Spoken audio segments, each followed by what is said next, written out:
At the Thanksgiving table, I was sitting right there when my daughter's in-laws placed a surrogacy contract in front of her, forcing her to carry a child for her own sister-in-law. Her mother-in-law said, "It's your duty." Her husband coldly added, "Don't be selfish." His father nodded as if everything was already decided. Her sister-in-law looked straight at her and smiled. "I'll raise the baby as my own." But they didn't know.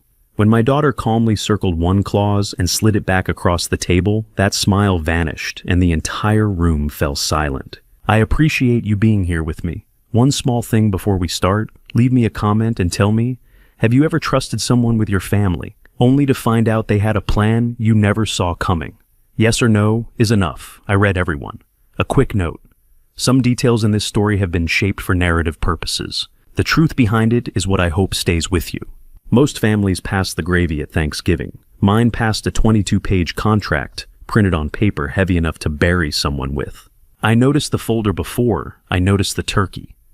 Cream-colored cardstock centered beside the serving platter, like a place setting nobody had ordered. The overhead light was too bright. Someone had replaced the dimmer bulb with a 100-watt that turned the dining room into something closer to a deposition chamber. 8 chairs for what was supposed to be a small family dinner. I counted them twice because counting is what I do. I am 60 years old. I spent 20 years as a private investigator and the last 3 as a legal advisor, and in all that time, I never once walked into a room without cataloging the exits, the threats, and the objects that did not belong. That folder did not belong. Gideon Harmon sat at the head of the table with the posture of a man who considered every room his courtroom. 63 years old, owner of 3 pharmacies across Franklin County. Hands folded in front of him like a judge about to deliver a verdict he had written before the trial started.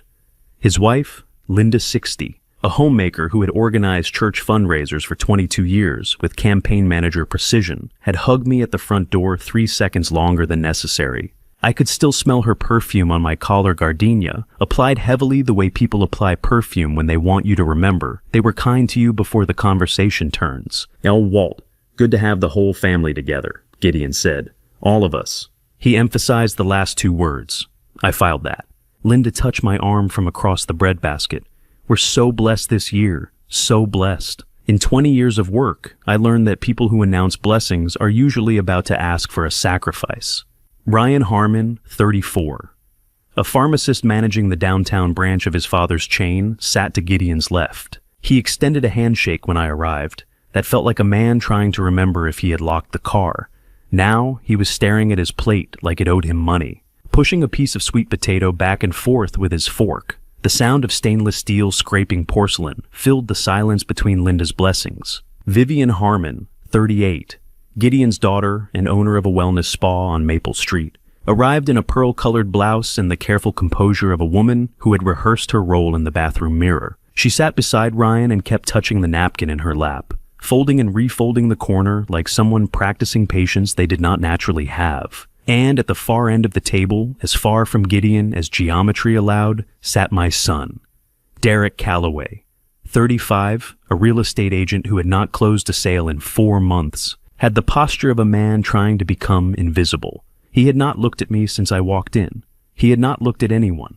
His water glass was full, his wine glass was empty, and his left knee was bouncing under the table hard enough to rattle the silverware.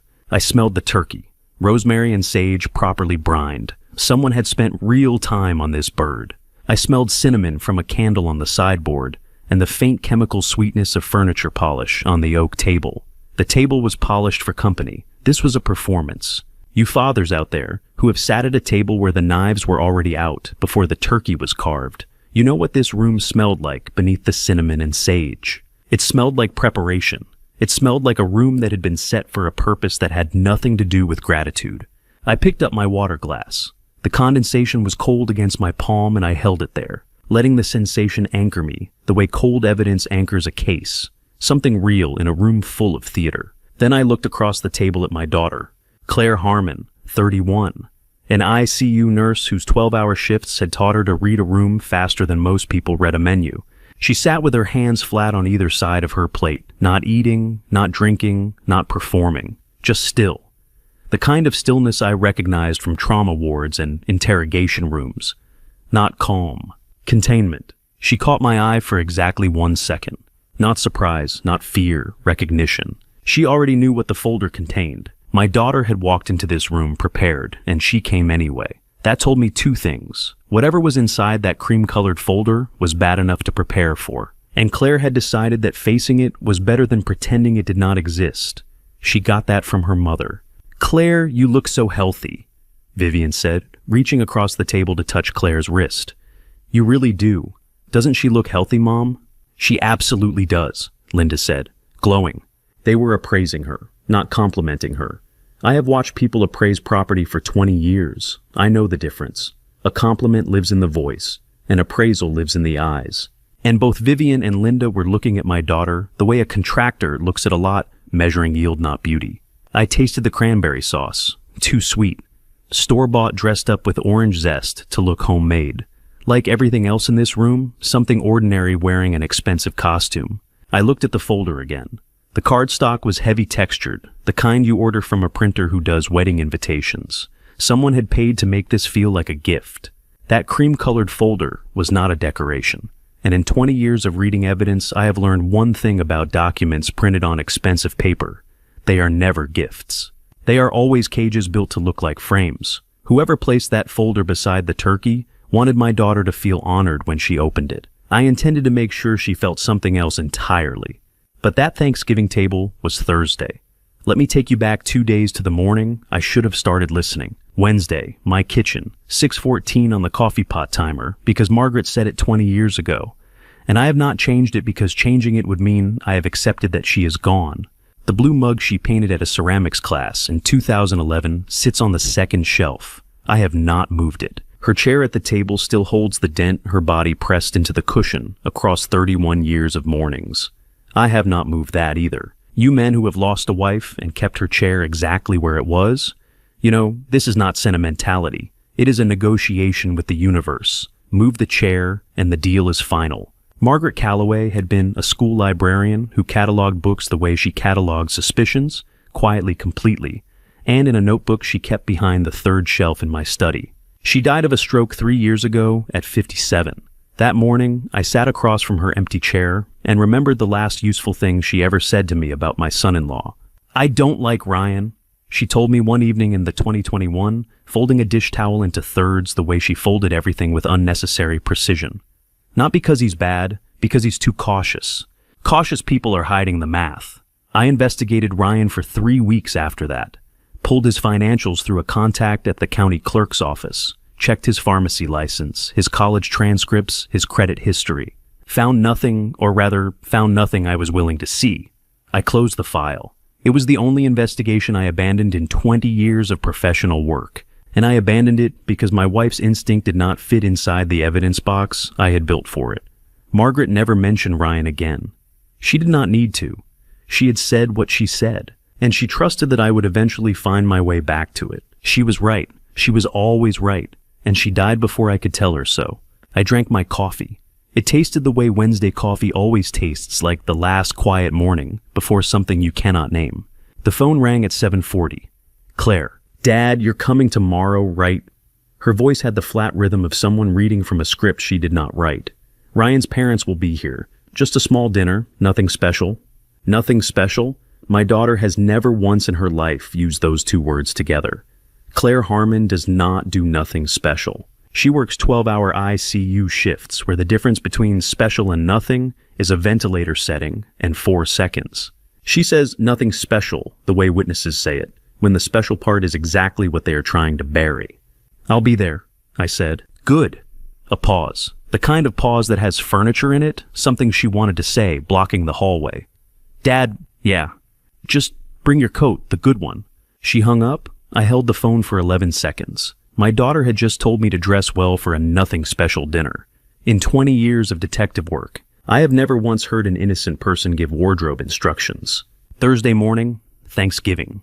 The highway from Grandview Heights to Upper Arlington is 12 miles of bare November trees and a sky the color of old cement. I drove with the radio off because radio is for people who want company. I wanted silence. Silence is where I do my best thinking. And what I was thinking about was the way Claire's voice sounded like a hostage reading proof of life. 2 blocks from her house, I pulled to the shoulder and opened the gate camera app on my phone. Claire gave me the login after a break-in scare last March, and I had never removed it. 6 vehicles in the driveway. 6. For what my daughter called a small dinner. How many of you have pulled into a driveway and known before your engine was off, before your shoes touched the pavement, that the people inside had already decided something about you? I identified each car from the camera's wide angle. Gideon's black Cadillac Escalade always parked like it owned the lot. Linda's silver Lexus SUV, reverse parked for a quick exit, a habit I recognized because it is my habit too. Ryan's white sedan from the pharmacy lot. A blue Honda I did not recognize. Derek's car, my own son, who had not mentioned he was coming, and a rental sedan with a Columbus Airport sticker on the rear bumper. Someone had flown in for a turkey dinner my daughter called nothing special. I sat in my car for 4 minutes with the engine off. The heater ticked as it cooled. November air crept through the window seals, and I could feel it on the backs of my hands dry sharp.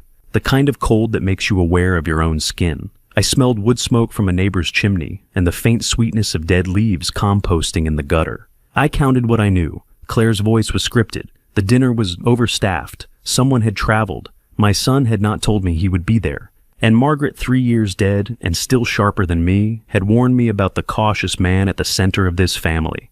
I opened the car door. The November air hit me full in the chest, carrying someone else's Thanksgiving on the wind-roasted garlic wood smoke. The ghost of a holiday that still belonged to normal families. I straightened my coat. The good one, the way my daughter asked. 20 years as a detective taught me one rule above all others: never walk into a room where you are the only person who does not know why you are there. I was not walking in blind. I was walking in as the person they assumed was blind. There is a difference, and that difference has kept me alive more than once. I walked through that front door the way I have walked through every door for 20 years. Shoulders level, hands visible, eyes on everything. The foyer smelled like roasted garlic and cinnamon, and something underneath both the sharp, clean scent of new paper. Have you ever counted how many times a man says the word family when he is about to use yours as currency? I counted 11.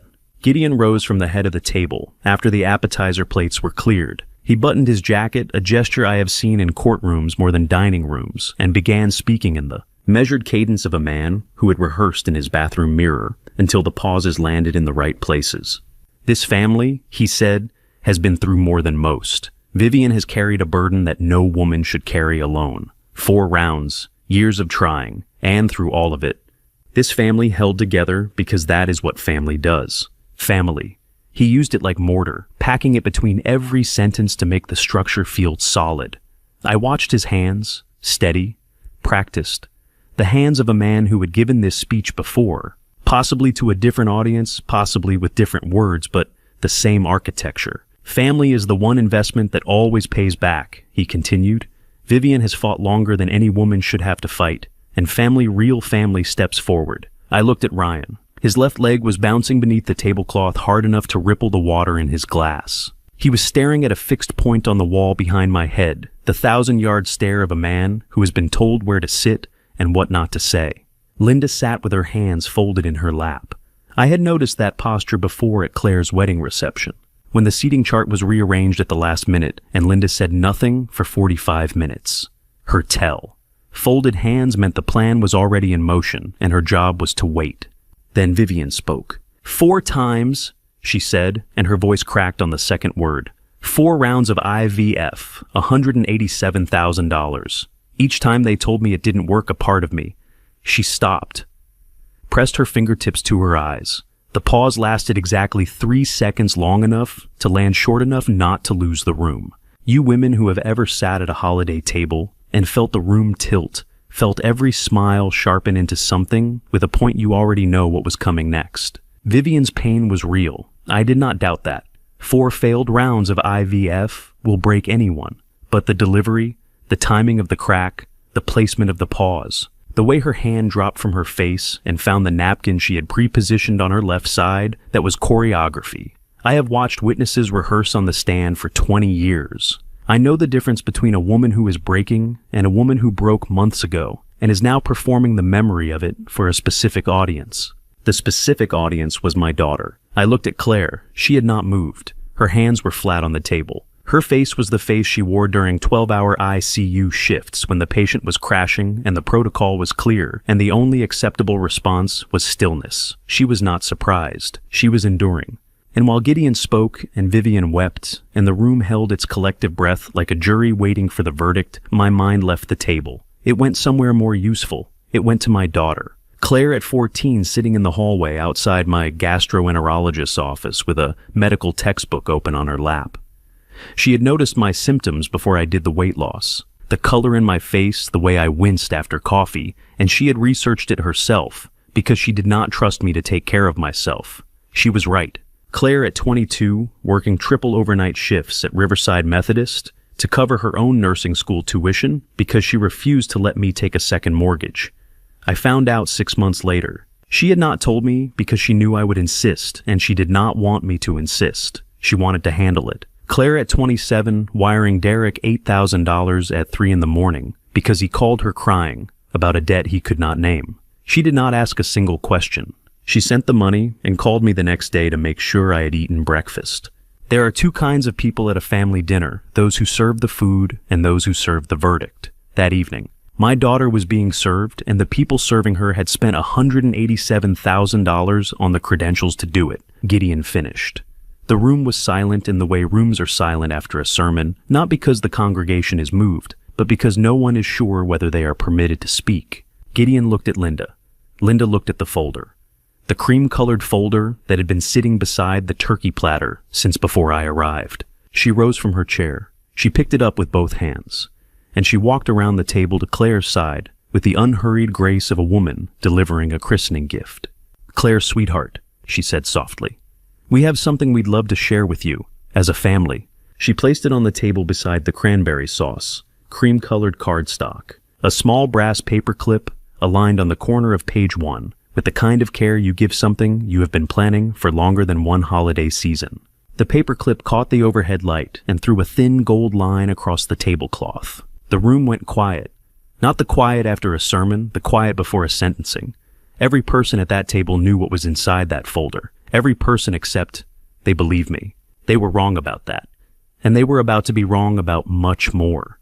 At TISA 2.2, Claire picked up the folder. She opened it the way she opens a patient chart in the ICU, steady hands, no expression reading for what will kill. She began reading aloud, one sentence per breath, the cadence of a woman trained to deliver devastating information to families at 4 a.m.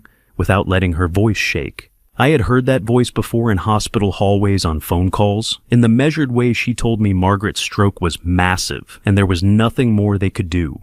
My daughter reads horror the way other people read weather reports. It is the thing that makes her a great nurse and a terrifying opponent. The first 3 pages were architecture, gestational surrogacy agreement, parties of intent, medical protocols, hormone injections administered on a schedule determined by the intended mother's fertility specialist, dietary restrictions, exercise limitations, travel prohibited beyond a 2-hour radius of the designated medical facility without written consent.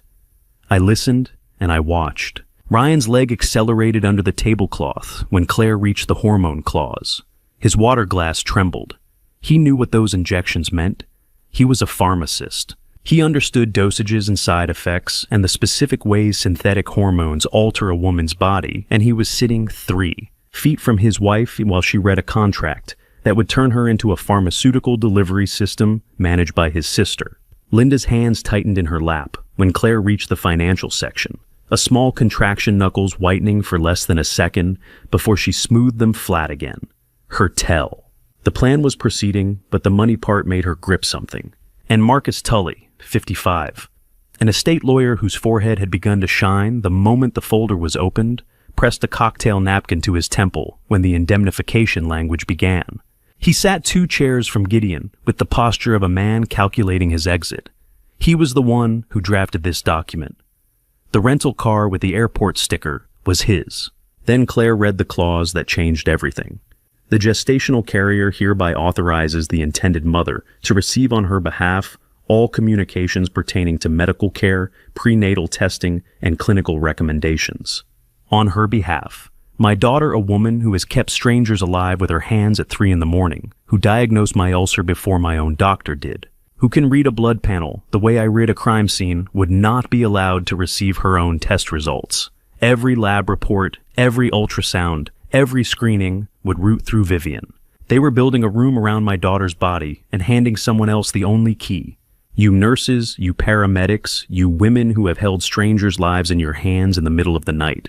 Imagine being told you are not permitted to hold your own medical chart. Imagine someone printing that sentence on expensive paper and calling it an agreement. "Honey, you don't need to read every word," Linda said softly, reaching toward Claire's arm. "It's all very standard. Marcus had professionals review it." Claire did not look up. She turned to page 4. "Let me tell you about contracts printed on expensive paper pages. 1 through 3 are the cathedral-high ceilings, stained glass. The word altruistic repeated like a hymn. Page 4 is always where they keep the knife." Claire's reading pace did not change. Her voice stayed flat, clinical, controlled. But I saw her index finger press harder against the cardstock, the pad of her finger whitening against the cream-colored page the way a hand whitens on a steering wheel before impact.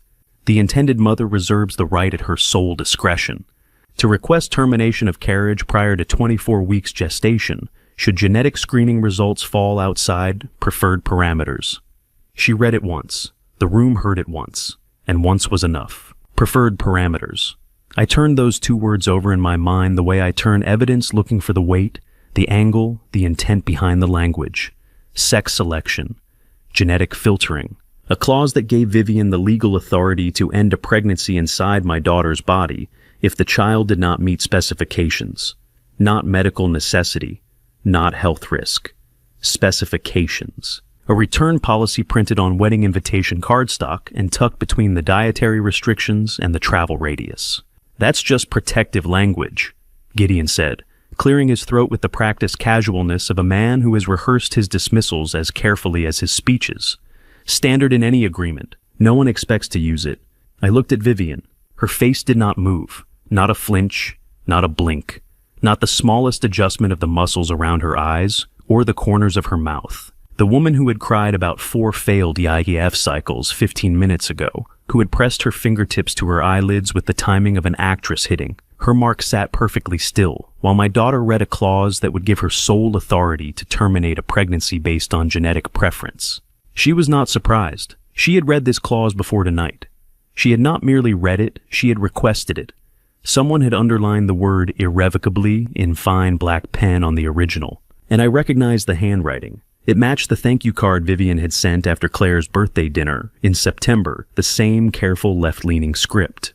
The woman who wept about wanting a child had written a return policy for a child that did not meet specifications. And she was sitting at my daughter's Thanksgiving table, watching my daughter discover it with the patience of someone who has already calculated every possible response.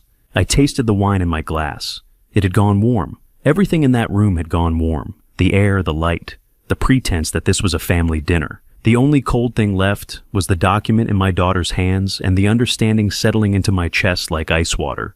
This was not a request. It was an acquisition. And the people acquiring had been planning it long before the turkey was ordered. Claire closed the folder with one hand the way she closes a chart on a patient she has already decided to save. She did not slam it. She did not push it. She placed both hands on the cream-colored cardstock and slid it back across the table toward Linda with the unhurried precision of a woman returning something that was never hers. The brass paperclip caught the candlelight one last time. Then she stood. "I won't be signing this," she said. Her voice was level, the same voice she uses to tell a family that the ventilator is the only thing keeping their father alive, and it is time to make a decision. "I won't be discussing it, and I want everyone at this table to understand something." She looked at each of them. Gideon, Linda, Vivian, Ryan, Derek, Tully. 1 second per face the way a witness identifies people in a lineup. "I heard what each of you said tonight. I will not forget it." The room did not breathe. Gideon's hands stayed folded. Ryan's legs stopped bouncing for the first time all evening. Derek stared at the tablecloth, as if the pattern contained instructions for disappearing. Then Linda's composure broke. Not loudly, Linda does not do loudly. A fracture, not an explosion. Her jaw tightened, her folded hands separated, and her voice dropped to the register people use when they have practiced being patient and have run out of practice. "After everything this family has done for you, Claire," she said. "After everything." Claire did not respond. She picked up her coat from the back of her chair. I stood, walked around the table, and kissed my daughter's forehead in front of all of them, not because she needed comfort, but because I wanted every person in that room to see a gesture that cost nothing and meant everything, placed next to a document that cost a fortune and meant nothing at all. We walked out together. The November air hit us at the door, and I could feel it on my neck, sharp and clean, the opposite of everything inside that house. You fathers who have ever walked beside your daughter, out of a room full of people who just tried to buy her, you know that the walk to the car is the longest hallway in the world, 12 steps from the front door to the driveway. I counted them, because counting is the only thing that keeps my hands from shaking when the rest of me wants to go back inside and dismantle that table with everyone still sitting at it. Claire was silent for 11 miles. She sat in the passenger seat with her hands in her lap and her eyes on the highway, and she did not speak and she did not cry. That silence was not defeat. It was the silence of a woman deciding her next move. I recognized it because I had taught it to her, or maybe Margaret had. Maybe Margaret had taught both of us, and I was only now learning the lesson. I dropped Claire at her house. She squeezed my hand once at the curb, tight briefed the kind of grip that says everything a sentence cannot, and walked inside without looking back. I drove home. I could not sleep.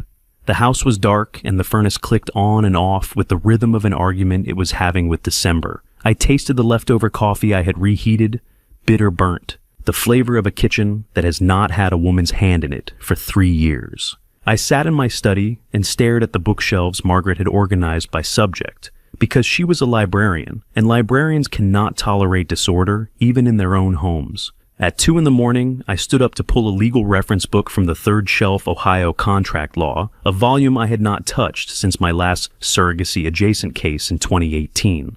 I reached behind the row of spines to grip the binding. Something fell. A small notebook spiral-bound, the kind Margaret bought in packs of 6 from the school supply closet every September. It had been wedged behind the book's spine inward, invisible unless you reached past the front row. It hit the carpet with a sound like a whisper landing in an empty room.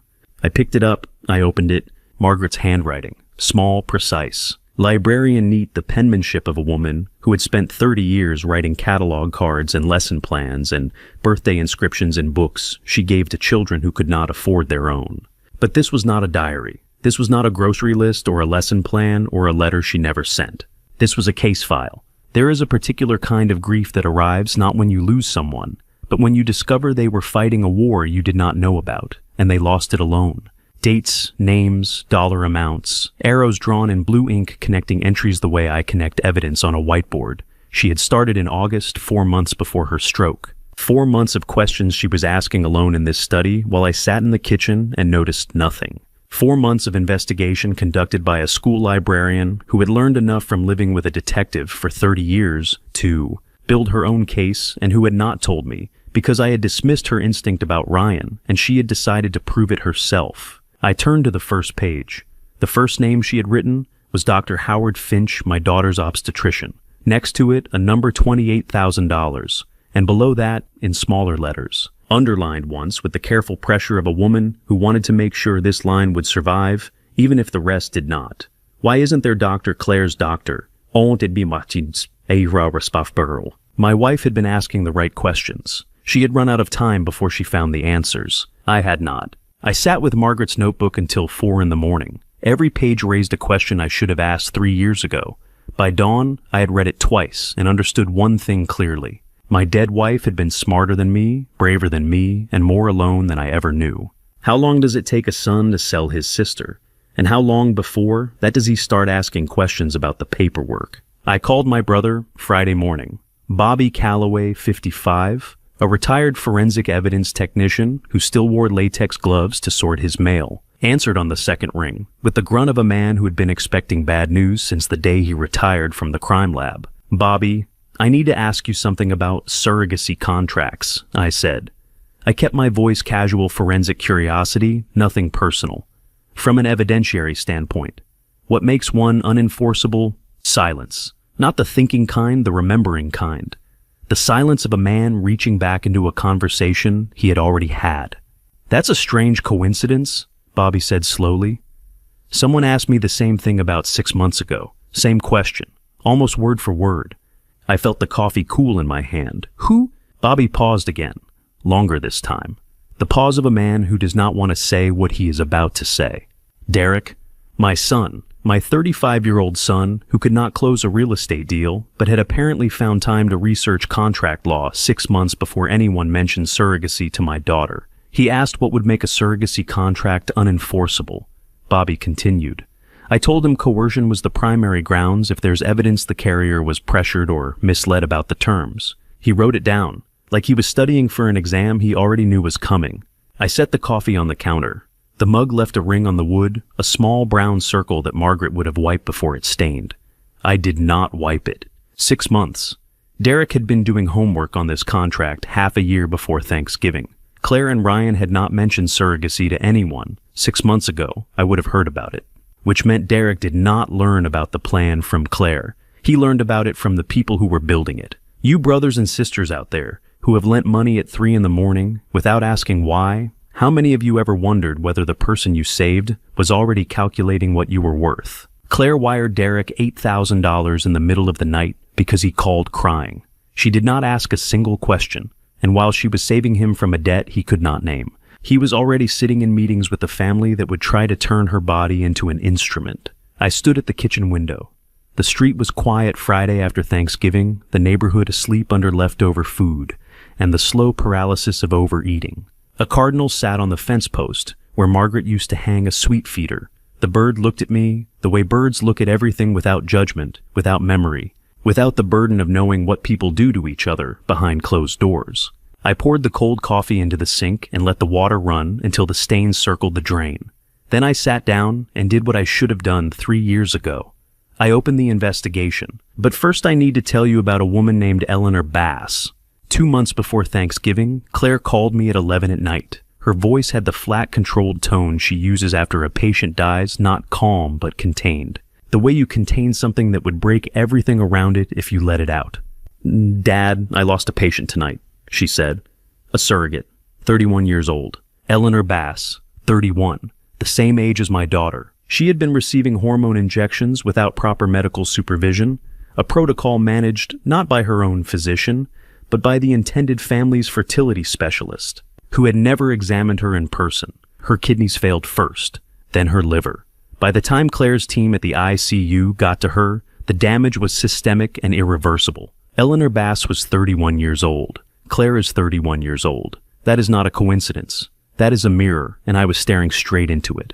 She held my hand before she coded. Claire told me that night. Her voice cracked on the word hand, the first and only crack I heard. She said one thing to me. She said, "Never sign anything they give you." I remember asking Claire if she was all right. I remember her saying yes. I remember hanging up and thinking my daughter was shaken by a patient death. The kind of thing that happens in an ICU and never fully leaves you. I was wrong. Eleanor Bass was not just a patient. She was a message. A warning delivered from a dying woman to the next woman in line, and my daughter had received it 2 months before. A cream-colored folder appeared beside the turkey at her own Thanksgiving table. I pulled the contract from my study desk and turned back to the hormone clause, mandatory injections. Dosing schedule determined by the intended mother's specialist. All medical communications routed through Vivian. The same structure that killed Eleanor Bass, unsupervised hormones, no direct physician contact. A surrogate treated as a vessel rather than a patient. This was not a legal game. This was not a family negotiation dressed up in expensive paper. Someone could die. My son had been studying this contract for 6 months. A woman had died in my daughter's arms from the exact procedure it described, and my dead wife had written the doctor's name in a notebook she hid behind a row of law books, because she knew I would not look there until I needed to. 3 threads, 3 directions. All of them pulling me toward the same family in Upper Arlington, sitting in a house full of leftovers, waiting for my daughter to change her mind. She was not going to change her mind, and neither was I. The Harmons were not going to wait for Claire to change her mind. They were going to make the world around her small enough that changing her mind felt like the only door left open. I knew this because I had watched people build cages for 20 years, and the best ones never look like cages. They look like neighborhoods. How many eggs does a woman need to borrow before you realize she is not there for the eggs? Friday afternoon, I drove to Claire's house. She was in the kitchen making soup, the kind of mechanical cooking people do when their hands need something to hold that is not a phone or a fist. I sat at her counter and watched her dice onions with the speed and precision of someone who had spent years cutting under pressure. A knock at the front door. Claire wiped her hands on the dish towel and walked to the entryway. I stayed in the kitchen, angled on the bar stool, so I could see the threshold without being seen from outside. Sandra Briggs stood on the porch, 58 years old, a retired dental hygienist who had moved next door to Claire 2 years ago with a covered dish and a smile that lingered half a second too long. She held an empty egg carton like a prop in a school play. "Claire, honey, I'm so sorry to bother you again," she said, her voice pitched in the warm register of a woman who has practiced being harmless. "I swear my hens have gone on strike. Just 2 eggs if you can spare them." Claire turned toward the refrigerator. In that 3-second window, Sandra's eyes moved, not to the eggs, not to Claire, to the wall calendar pinned beside the pantry, the one with Claire's ICU shift schedule written in blue marker. Then to the shoe rack by the door, 2 pairs of Claire's running shoes, Ryan's pharmacy loafers, no overnight bag, no extra coat. Then to the refrigerator itself, where a pharmacy schedule was pinned with a magnet from a Columbus dentist's office showing Ryan's shifts for the next 2 weeks. Calendar, shoes, schedule. 3 data points collected in 3 seconds by a woman who was supposedly there for eggs. I have watched informants use the same technique for 20 years. Check the perimeter. Note the patterns, report the gaps.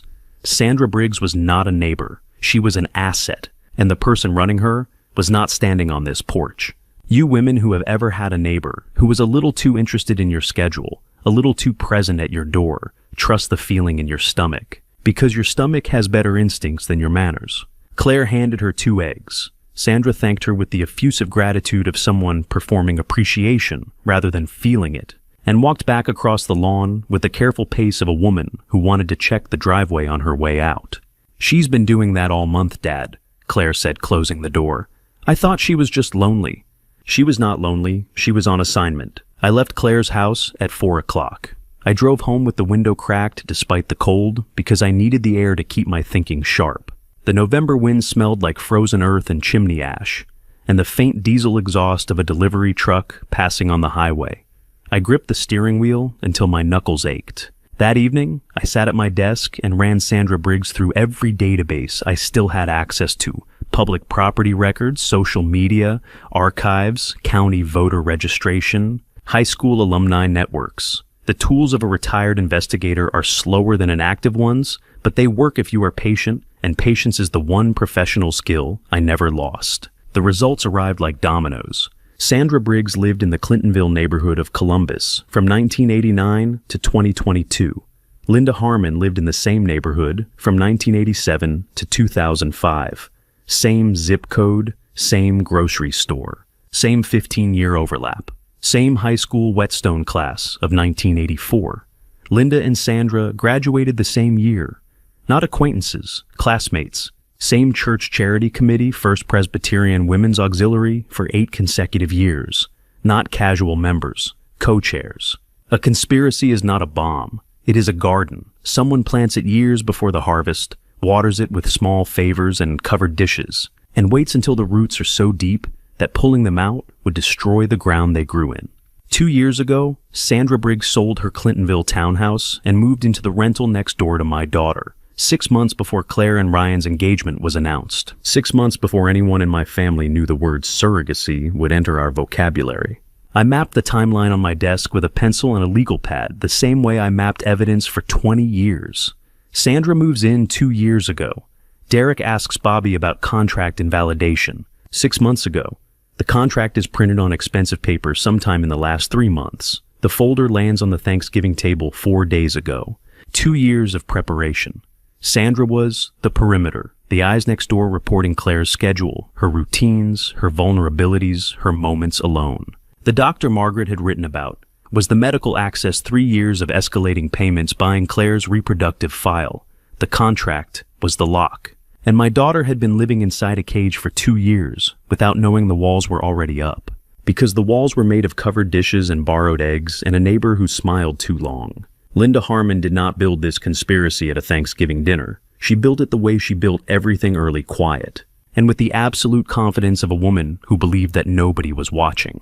Somebody was watching now. I spent Friday night watching.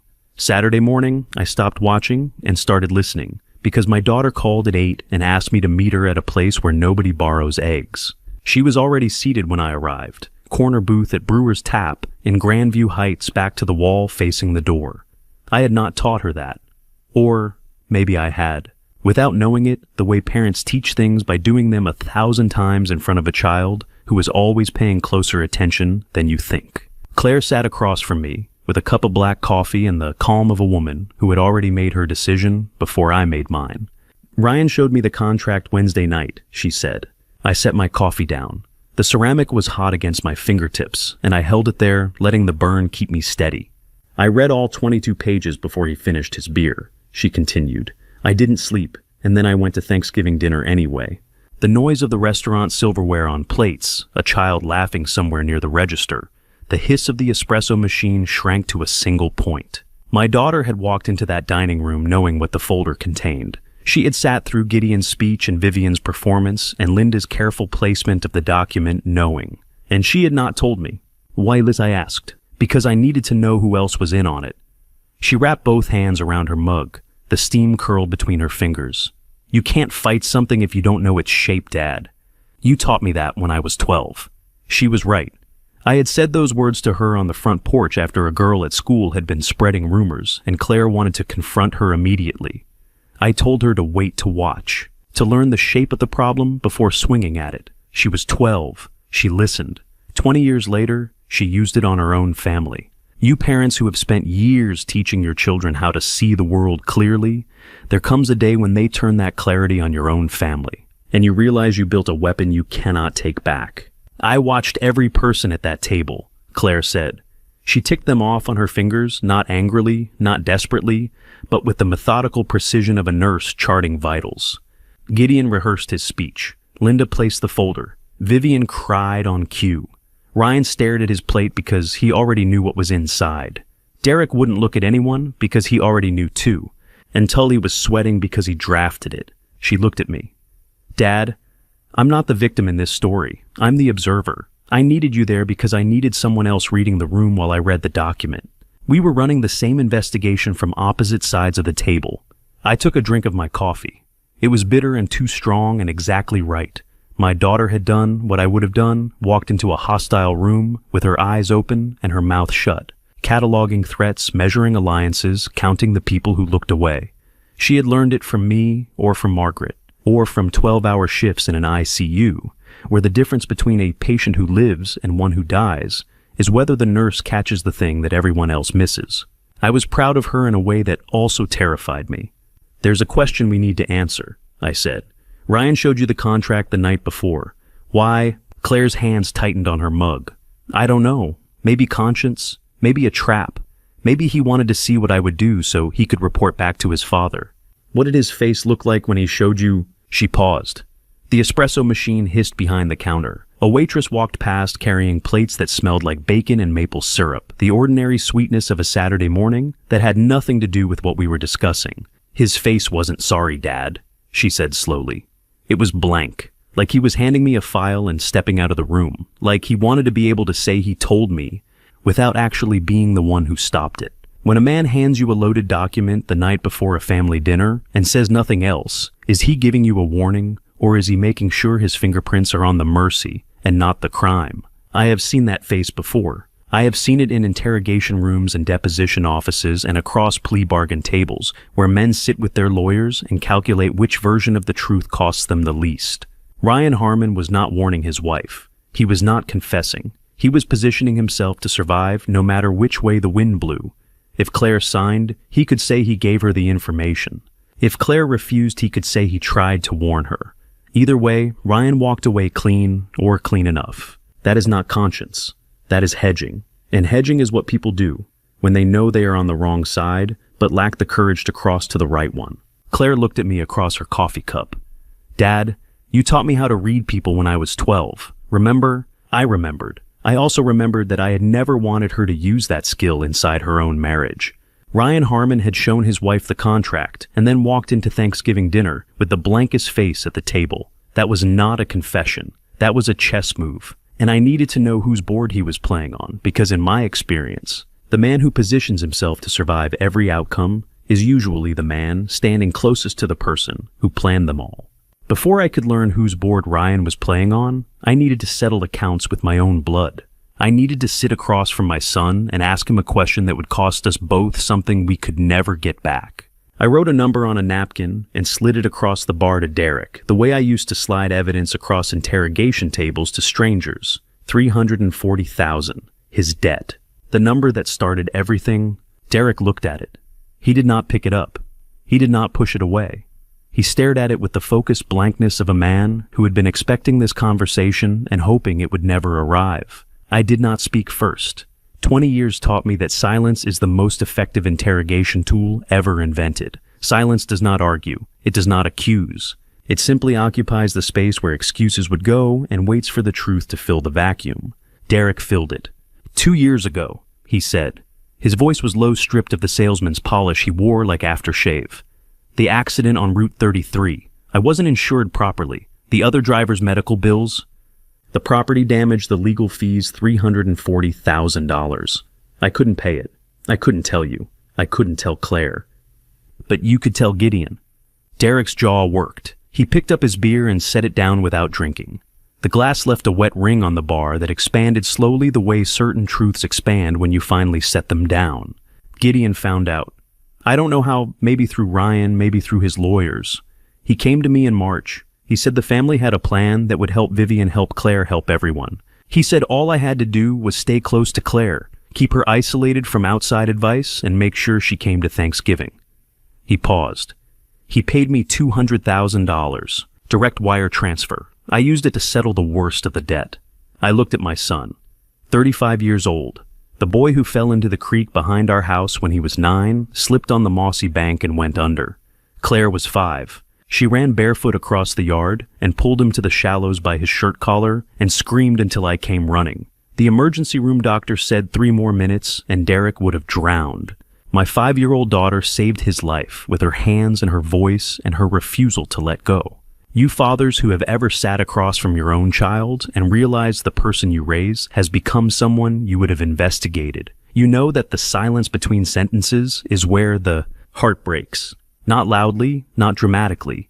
It breaks the way ice breaks on a pond in March, a quiet crack that runs from one side to the other, and by the time you hear it, the surface is already gone. Do you want to tell me the rest? I said, or should I tell you? Derek's eyes closed. When they opened, the salesman was gone. What remained was a man who looked exactly like his mother in the year before she died, exhausted, afraid, and carrying something too heavy for the arms he had. I knew about the hormones from the 2nd month, he said. Ryan told me they were adding something to Claire's supplements. Fertility support, he called it. I knew what it really was. I knew, and I said nothing. The bar smelled like hops and lemon cleaner, and the faint staleness of a room that has absorbed too many confessions on too many Saturday afternoons. A television above the register played a college football game with the sound off. The crowd on screen celebrated in silence, mouths, open arms, raised. Joy happening in a world that had nothing to do with this one. I owe Claire my life, Dad, Derek said quietly. She pulled me out of that creek when I was 9. You know that. I know that, I said. I also know that Gideon Harmon paid you $200,000. So I am asking you, what is the price of a life your sister already saved once? Derek did not answer. He did not need to. The answer was sitting in the wet ring his beer glass had left on the bar, a circle with nothing inside it. Then he said something I did not expect. I kept everything. I waited. Every email Gideon sent me. Every wire transfer confirmation. Every text message with instructions what to say to Claire, when to visit, how to keep her away from outside lawyers. His hands were flat on the bar, fingers spread. From the first day, I kept it because I knew it might come apart, and I needed something to trade if it did. There is a specific kind of cruelty in discovering that the person who betrayed your daughter also holds the key to saving her, and that you need both things from the same hands. Bobby was right. Derek had prepared an escape route. Not out of conscience, Bobby had never used that word. Out of self-preservation. The instinct of a man who knows he is standing in a burning building and keeps one hand on the fire exit at all times. My son had sold his sister. My son had also kept the receipt. Both of those things were true at the same time, and I did not know which one hurt more. I stood up. I put money on the bar for both drinks. Derek looked up at me with the face of a boy who had just fallen into a creek and was waiting for someone to pull him out. I did not pull him out. I walked to the door without touching his shoulder, without putting my hand on his back, without the handshake or the half hug or the squeeze of the arm that I had given him every time we parted for 35 years. For the first time in his life, I left my son without contact. The door closed behind me, and the November air hit my face like a verdict. I sat in my car with the engine off and my hands on the wheel. My son betrayed his sister. My son kept the evidence that could save her. Both were true, and I would have to use the second to fix the first. I drove home from the bar with Derek's confession sitting in the passenger seat like a weight I could not buckle in. My son kept the evidence. My son was also the reason the evidence existed. I would deal with both truths later. That night I had an appointment with my dead wife. I opened Margaret's notebook to page 12, the page where she had written the name of the man who was selling my daughter's medical records for $28,000 a year. Dr. Howard Finch, circled twice in blue ink the way Margaret circled overdue library books on her tracking sheets. Beside the name, a dollar amount with a question mark. And beneath it, in her neat librarian handwriting, the question that had been waiting 3 years for me to read it. Why isn't there Dr. Claire's doctor? Below that line, Margaret had written 3 dates. Appointment dates the days Claire had visited Dr. Finch's office for what she believed were routine checkups. Margaret had tracked them. She had noticed that the Harmon family was steering Claire toward a specific obstetrician, one whose waiting room displayed philanthropy awards from the Harmon Family Foundation. She had not told me because I had dismissed her instinct about Ryan, and she had decided to find the proof herself. I turned the pages slowly. Each one was a small act of investigation, conducted from this desk in this study, while I sat in the next room, reading case files for other people's families. Margaret had cross-referenced public donation records. She had pulled the Foundation's annual reports from the Columbus Library archives. Of course she had. She was a librarian. She had built a timeline. There is a particular cruelty in reading your dead wife's handwriting and realizing she was braver than you. She investigated alone what I dismissed. She asked the questions I should have asked, and she ran out of time 4 months later, not because the questions were wrong, but because her body gave out before her mind did. High blood pressure she had managed for a decade, stress she had absorbed from a secret she carried without help, and a stroke that took her voice before she could use it. "Margaret," I said to the empty room. The furnace hummed. The clock on the mantel ticked the way it had ticked for 31 years of marriage, steady and different, the sound of time passing whether you were ready for it or not. You asked the right question. You didn't have time to find the answer. I do, and I will not waste it the way I wasted yours. I closed the notebook and placed it on the desk beside the contract and Derek's confession and the legal pad where I had mapped the conspiracy's timeline. Then I went to bed. I did not sleep, but I lay in the dark and listened to the house settle and planned what I would do in the morning. Sunday, 9 o'clock, I walked next door. Justice is not a river. It is a man sitting in a house next door for 20 years with a bourbon glass and a memory that never dulls, waiting for the same name to surface again. Earl Whitmore opened his front door, holding a glass of Woodford Reserve and a copy of the Federal Register. 72 years old. A retired federal judge who still kept his library alphabetized and his hedges trimmed to courthouse precision. He had lived next door to me for 9 years. We shared a property line. A preference for early mornings and the particular friendship of men who have spent their careers inside systems that occasionally fail them. "Earl," I said, "I need to talk to you about a lawyer." He stepped aside without asking which one. That is the advantage of befriending a judge. They assume every conversation is about a lawyer. We sat in his study. The room smelled like leather bindings and the faint sweetness of good bourbon and pipe tobacco that had soaked into the curtains across 2 decades. I told him about the contract. I told him about the folder and the clause and the doctor and the woman who died in Claire's ICU. I told him about Derek and about Margaret's notebook. And then I said a name. Marcus Tully drafted the contract. Earl set down his glass. The sound it made on the oak coaster was small and precise, the sound of a man putting something aside because both hands were about to be needed. "Tully," he said. He repeated the name the way you repeat the name of a fire that burned down your house slowly, with the kind of familiarity that has survived every attempt to forget it. Marcus Tully drafted this contract Onubas. His name is on the letterhead. He flew in from the airport for the dinner. Earl leaned back in his chair. His eyes went to the bookshelf behind me, the second shelf from the top, where a row of bound case transcripts sat with the spines facing out. He was not looking at the books. He was looking at a memory those books contained. 20 years ago, he said quietly, "I had a case. Trust fraud. Tully wrote the documents. I knew it, the prosecutor knew it, and Tully knew we knew. But the evidence was one signature short." He walked out of my courtroom, and I have not forgotten the sound of his shoes on the marble, Italian leather on federal granite, the sound of a man who got away. He picked up his bourbon again, took a sip, set it down with the deliberation of a man making a ruling. "If you have enough evidence this time, I know exactly who needs to receive it." I looked at Earl Whitmore, 72, retired, bourbon in hand, patience like bedrock. I had a dead wife's notebook, a son's betrayal, archive, a daughter's courage. And now, a retired judge with a 20-year grudge and the contacts to turn evidence into consequences. The pieces were not yet enough, but they were beginning to look like a picture. And the picture had a name on every corner. The picture had names on every corner. Monday morning, I started filling in the center, beginning with the doctor my wife had circled twice in blue ink before she died. How much does it cost to buy a doctor? And how long before you realize he was bought with your daughter's file? Bobby came over at 9 with his laptop and a forensic accountant's instinct for numbers that do not add up.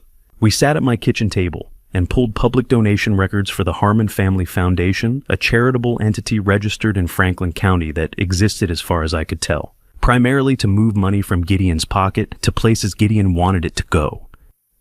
Dr. Howard Finch, das 52. An obstetrician in private practice on the east side of Columbus, appeared in those records with the regularity of a subscription. His waiting room displayed 3 framed philanthropy awards from the foundation. My daughter had sat beneath those frames during her appointments and given that man her complete medical history, believing he worked for her. He did not work for her. 8/14/28, Bobby said, pointing at 3 consecutive annual entries on his screen. He tapped each number with the eraser end of a pencil, his habit when evidence was speaking clearly enough to narrate itself.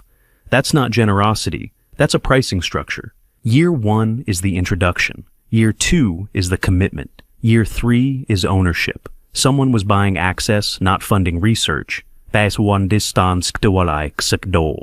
years of escalating payments routed through a charitable foundation and landing in the accounts of a doctor who had access to every detail of my daughter's reproductive health, hormone levels, cycle data, fertility assessments, everything the Harmons needed to determine whether Claire was a viable surrogate gathered from a physician she trusted, paid for by a family that was measuring her body like a commodity. He had 3 years of Claire's records, I said. Everything they needed to know she was viable. Bobby set the pencil down. Everything they needed to plan this, he said quietly. You patients who have ever trusted a doctor with your most private information, have you ever wondered who else has seen that file and what they paid for the privilege? Your medical records are supposed to be a locked room. My daughter's locked room had a key, and Gideon Harmon had purchased it for the price of 3 philanthropy awards and a donation schedule that doubled every year. I stood up and walked to the window. The street was empty except for a mail truck idling at the corner. The December light was thin and gray, the kind of light that makes everything look like evidence, flat shadowless, revealing every crack in every surface. I pressed my palm against the cold glass and held it there until the chill burned through to the bone. Bobby left at noon. I ate a sandwich I did not taste and drank water from a glass that still had a thumbprint from yesterday on the rim. The house was quiet, the way houses are quiet when the person who made them feel inhabited has been gone for 3 years. Monday evening, I sat in my study. Margaret's chair across the room, the reading chair she had positioned beside the lamp, so she could grade papers and read novels simultaneously, because Margaret never did one thing when she could do 2. The cushion still held the impression of her weight. I had not sat in that chair since she died. I had not touched it. I had walked past it every day for 3 years, the way you walk past a headstone acknowledging it exists, without getting close enough to read the inscription. How many of you have looked the other way when someone you loved was in trouble? Not because you did not see it, but because seeing it would have required you to do something about it. I mapped my failures on the legal pad. 3 of them. 3 clean, undeniable failures that sat on the page like a confession I had been writing for years, without knowing it.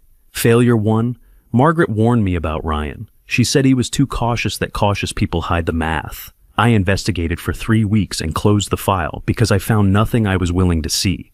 I dismissed my wife's instinct and she spent the last 4 months of her life proving it alone. Failure 2. Ryan's file was thin when I pulled it. Clean financials, clean background, clean references. I closed the investigation because the evidence was insufficient. But insufficient evidence is not the same as absence of evidence. It means you stopped looking. I stopped looking because stopping was easier than finding something that would complicate my daughter's wedding. Failure 3. Derek. My son was drowning in debt, and I saw the signs, the canceled dinners, the empty promises about a sale closing next month. The way he stopped making eye contact across the kitchen table. I chose not to ask. I chose not to ask because asking would have meant confronting the possibility that my son was in the kind of trouble that does not respond to a father's checkbook. 3 times the best detective in the room looked the other way because the subject was someone he loved. 3 times I chose comfort over evidence and called it trust. And 3 times my daughter absorbed the cost. Margaret paid with her silence. Derek paid with his soul. And Claire paid with all of it, the contract, the hormones, the doctor, the dinner. My daughter covered the bill for every time her father chose not to look. I stood up. I walked across the study. And I sat in Margaret's chair for the first time in 3 years.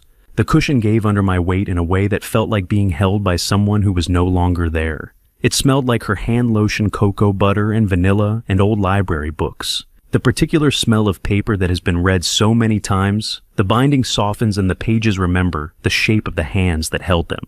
I made a decision in that chair. I would not fail a 4th time. Not if every name in that notebook had to answer for what they did. Not if every corner of that picture had to be turned face up on a table where the light was bright enough to burn. I woke Tuesday morning in Margaret's chair. My neck ached from sleeping upright, and the study smelled like cold coffee and cocoa butter, and the particular staleness of a room where a man has made a promise to someone who is no longer alive to hear it. The envelope arrived with the 9 o'clock mail. No return address.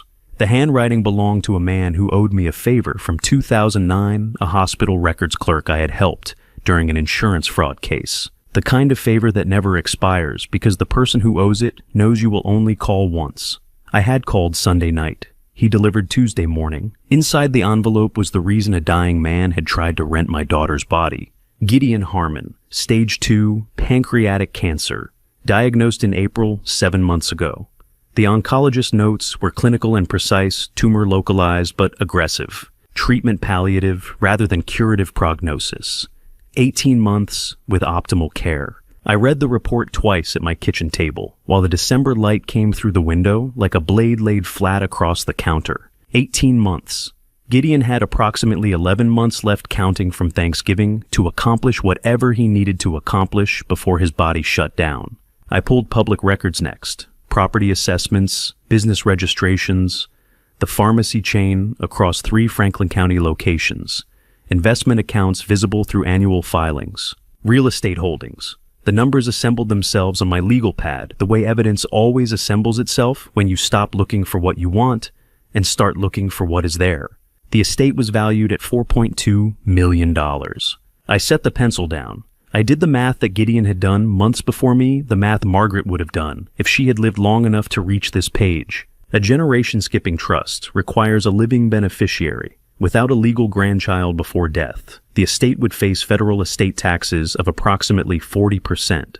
$1.68 million gone to the IRS. The surrogacy contract was never about Vivian wanting a child. Vivian's tears were real. Her infertility was real.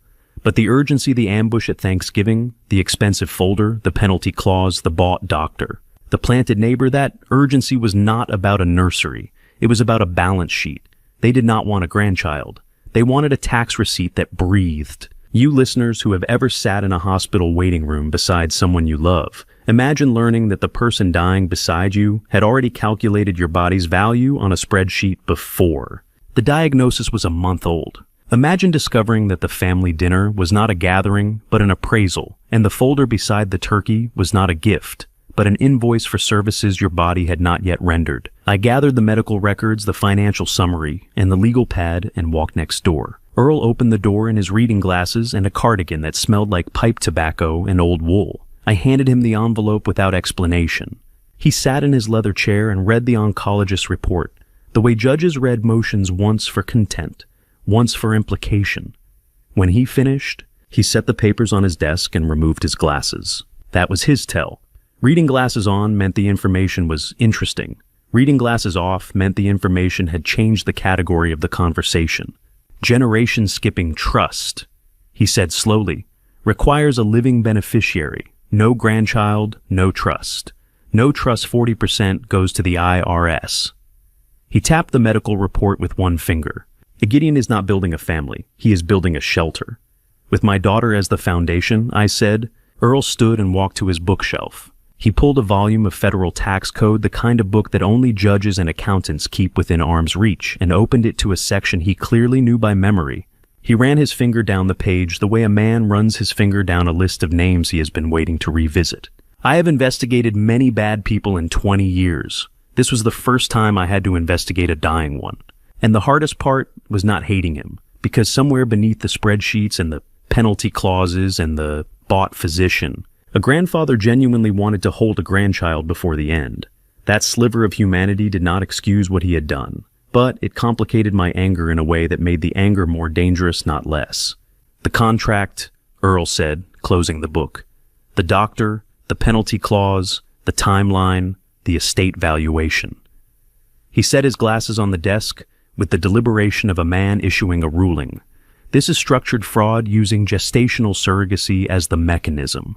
This is not a family pressuring a daughter-in-law into an uncomfortable favor. This is federal. The word landed in the room like a gavel. Federal, not county court, not family mediation, not a conversation between lawyers over settlement terms.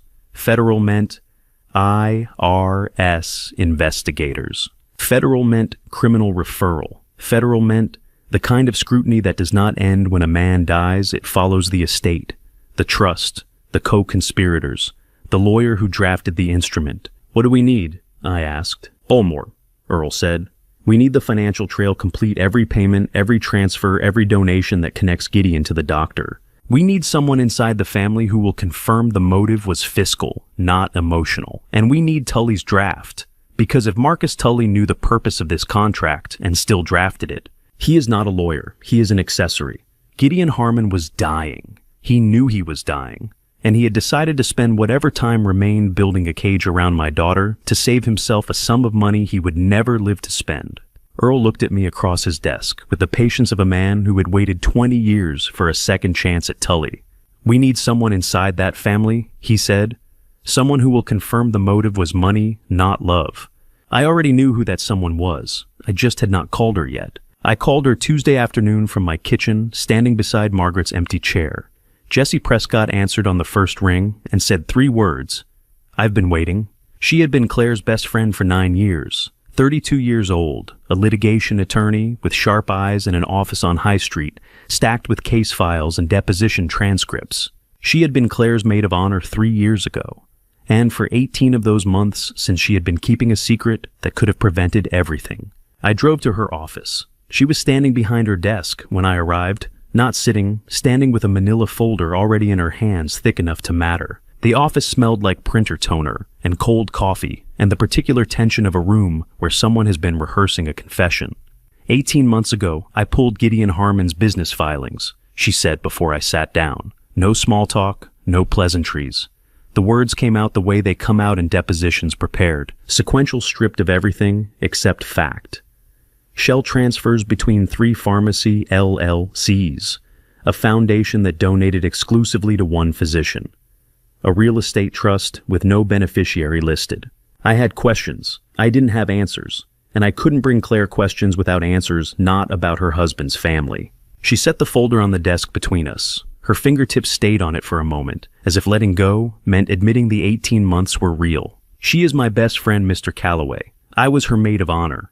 And I sat on this file for 18 months because I was afraid that being wrong would cost me her, and being right would cost her everything.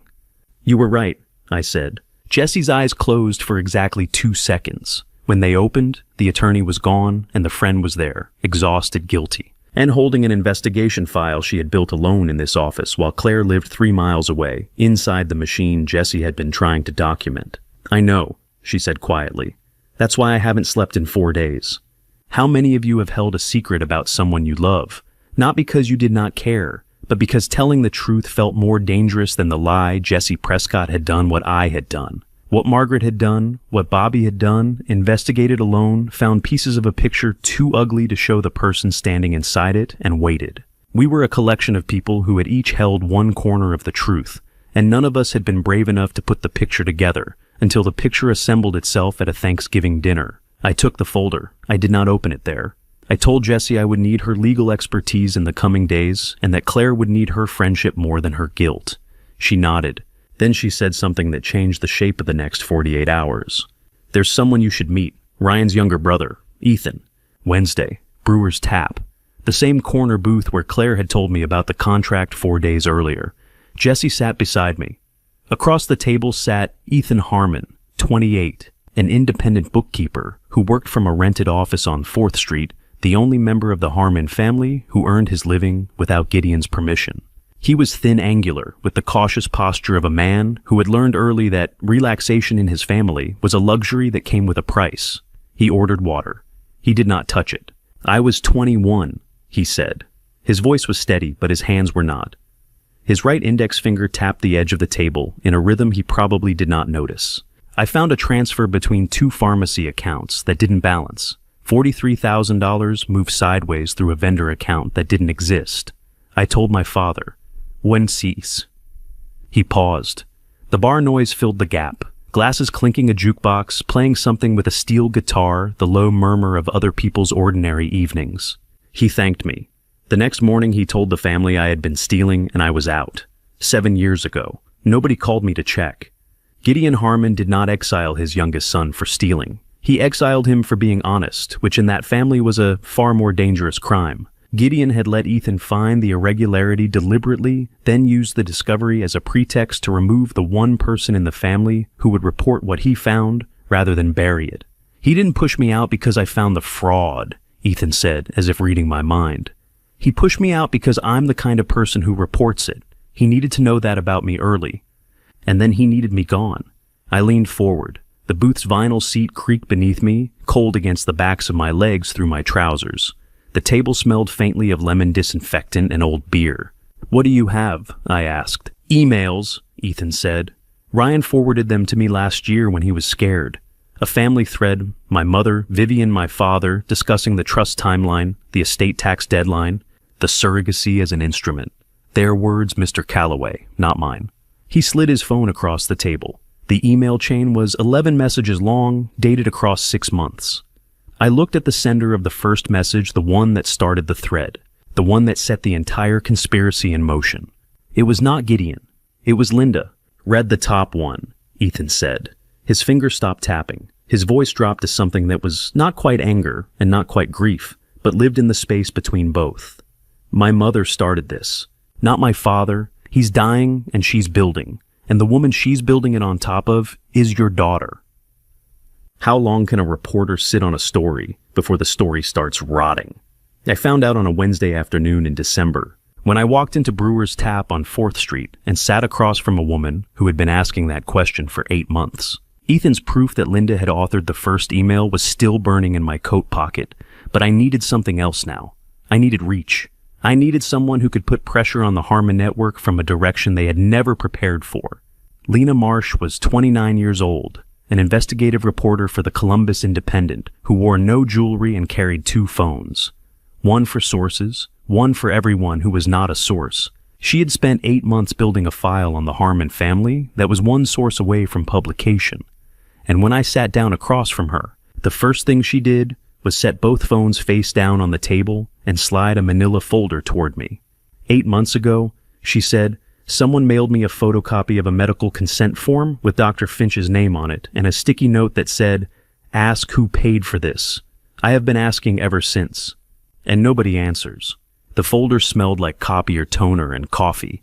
Inside were billing records, a pharmacy board complaint that had been filed and withdrawn, and 3 photographs of the philanthropy plaques that hung in Finch's waiting room. She had done real work. She had done careful work. But she had hit a wall, and the wall was corroboration. I picked up the consent form. The patient name had been redacted with a black marker, but the procedure code was visible, and so was the date, March of the previous year, 6 months before Vivian's Eve timeline officially began. The anonymous tip was not anonymous to me. Only one person had access to Finch's consent forms and a reason to mail them to a reporter. A former patient who had sat under those philanthropy awards in the waiting room and realized sometime later that they were not awards at all. They were purchase receipts. I looked at Lena across the table. The overhead light caught the rim of her water glass, and the condensation had left a ring on the folder. A good reporter and a good detective share the same affliction. They cannot leave a locked door alone even when every unlocked door in the building is already on fire. I will give you the financial trail, the contract, and the motive, I said. But you hold publication until my daughter is clear. 1 week. She did not blink. 1 week. After that, Mr. Calloway, this story runs whether you are ready or not.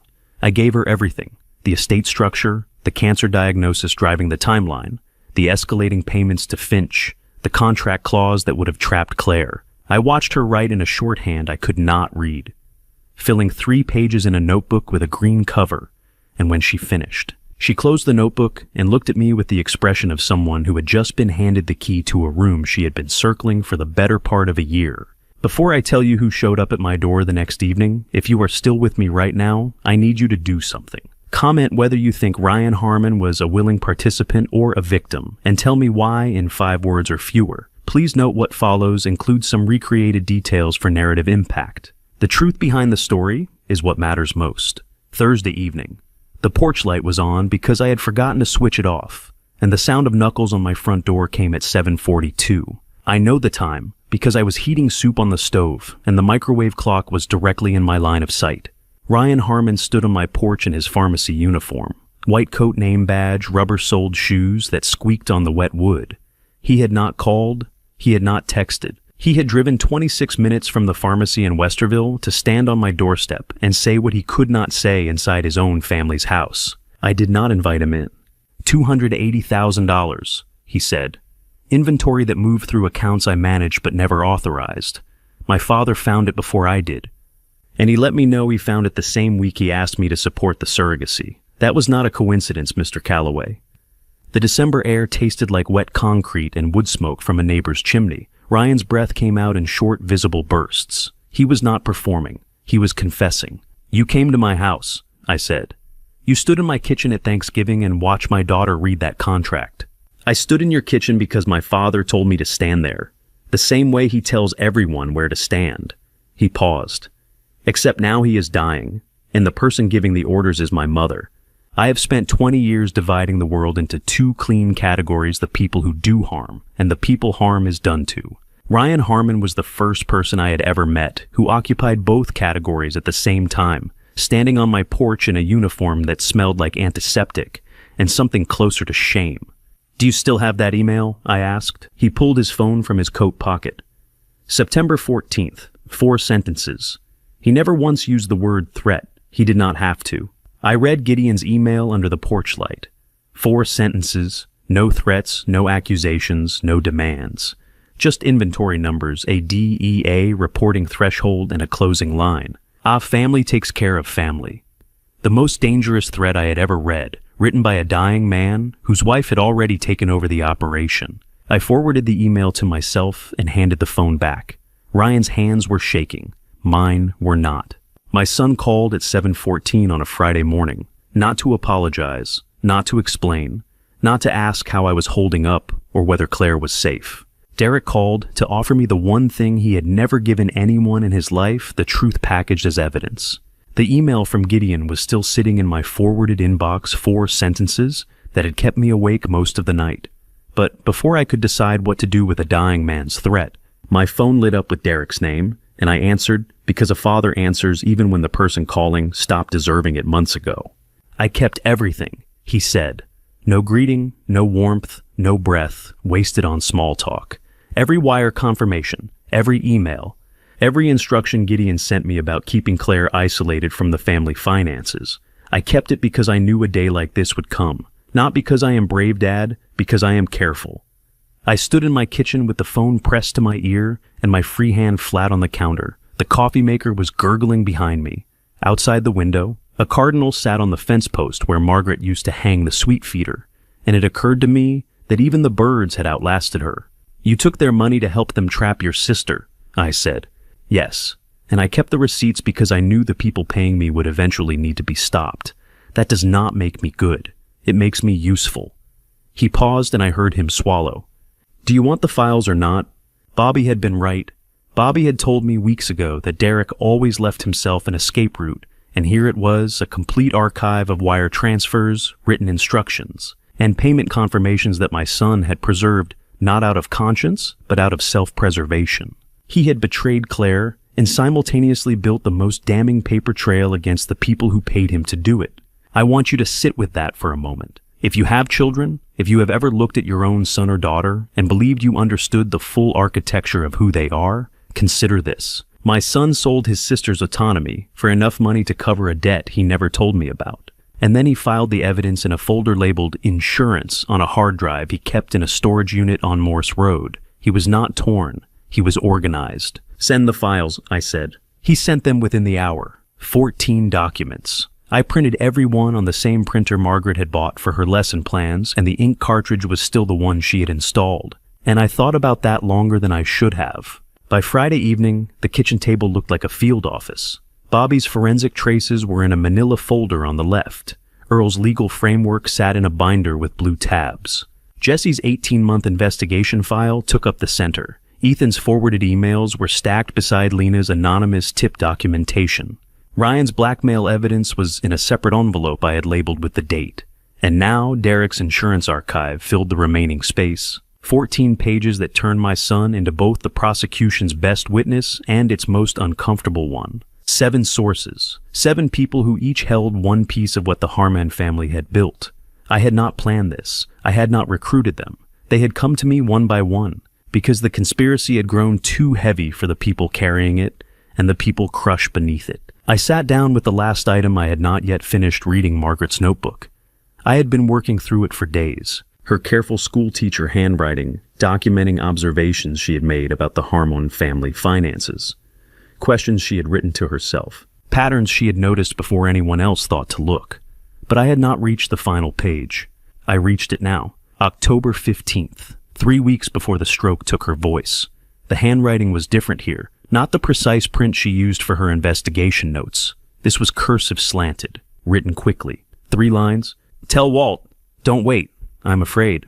I had spent 3 years mourning Margaret, the wife Margaret, the mother, Margaret the woman, who smelled like library paste and lavender, and always left her reading glasses on the bathroom sink. I had never once mourned Margaret the detective who saw everything I missed and wrote it down, because she knew after 32 years of marriage that I was the kind of man who had to find things instead of being told them. 9 words. The last 9 words my wife ever wrote. Not a grocery list, not a lesson plan, not a birthday card for Claire, a warning she intended to give me and ran out of time to deliver. Because 3 weeks later, she was in a hospital bed, and the only sound she could make was my name once before. Even that was taken.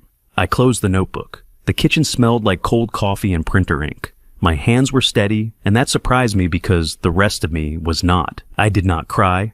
I had done enough crying for Margaret Calloway. What she deserved now was not my grief. It was my work. I set the notebook beside the 7 stacks of evidence on the kitchen table and picked up my phone.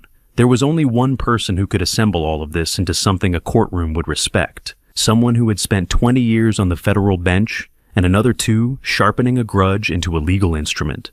Earl answered on the first ring, as if he had been waiting for this call since the day he retired.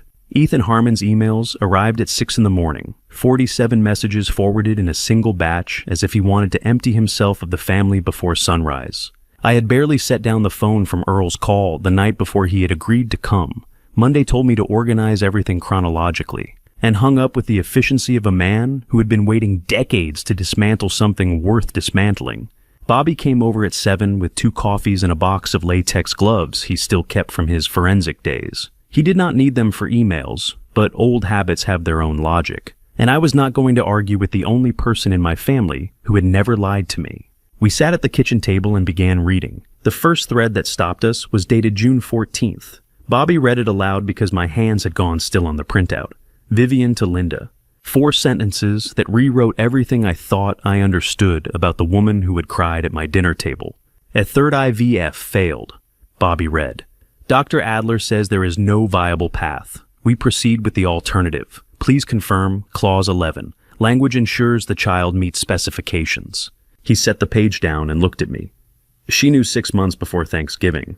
The crying at dinner was an act. I picked up the email and read it again. The words did not change. Vivian Harmon had received a definitive medical verdict in June. No viable path. Her doctor had closed the door. And instead of grieving, Vivian had pivoted to the next phase of a plan that was already in motion. She had not come to our Thanksgiving table as a heartbroken woman desperate for a child. She had come as an architect reviewing the construction site. I called Ethan. He picked up on the second ring, and his voice had the flat quality of someone who had not slept. Vivian's spa does over $300,000 a year, he said. She is not a desperate woman. She is an investor. And Clause 11 was her idea. Not my father's, not Tully's, hers. 3 rounds of IVF. Nearly $200,000 spent on treatments she already knew would fail, because the treatments were never the plan. They were the alibi. Every failed round built the narrative of a grieving, desperate woman, and every dollar spent purchased another layer of sympathy that she could deploy at a dinner table full of people who did not know they were watching a performance. Bobby pulled 6 more emails from the stack and arranged them by date. I poured coffee that had gone cold and drank it anyway because the taste of something bitter felt appropriate.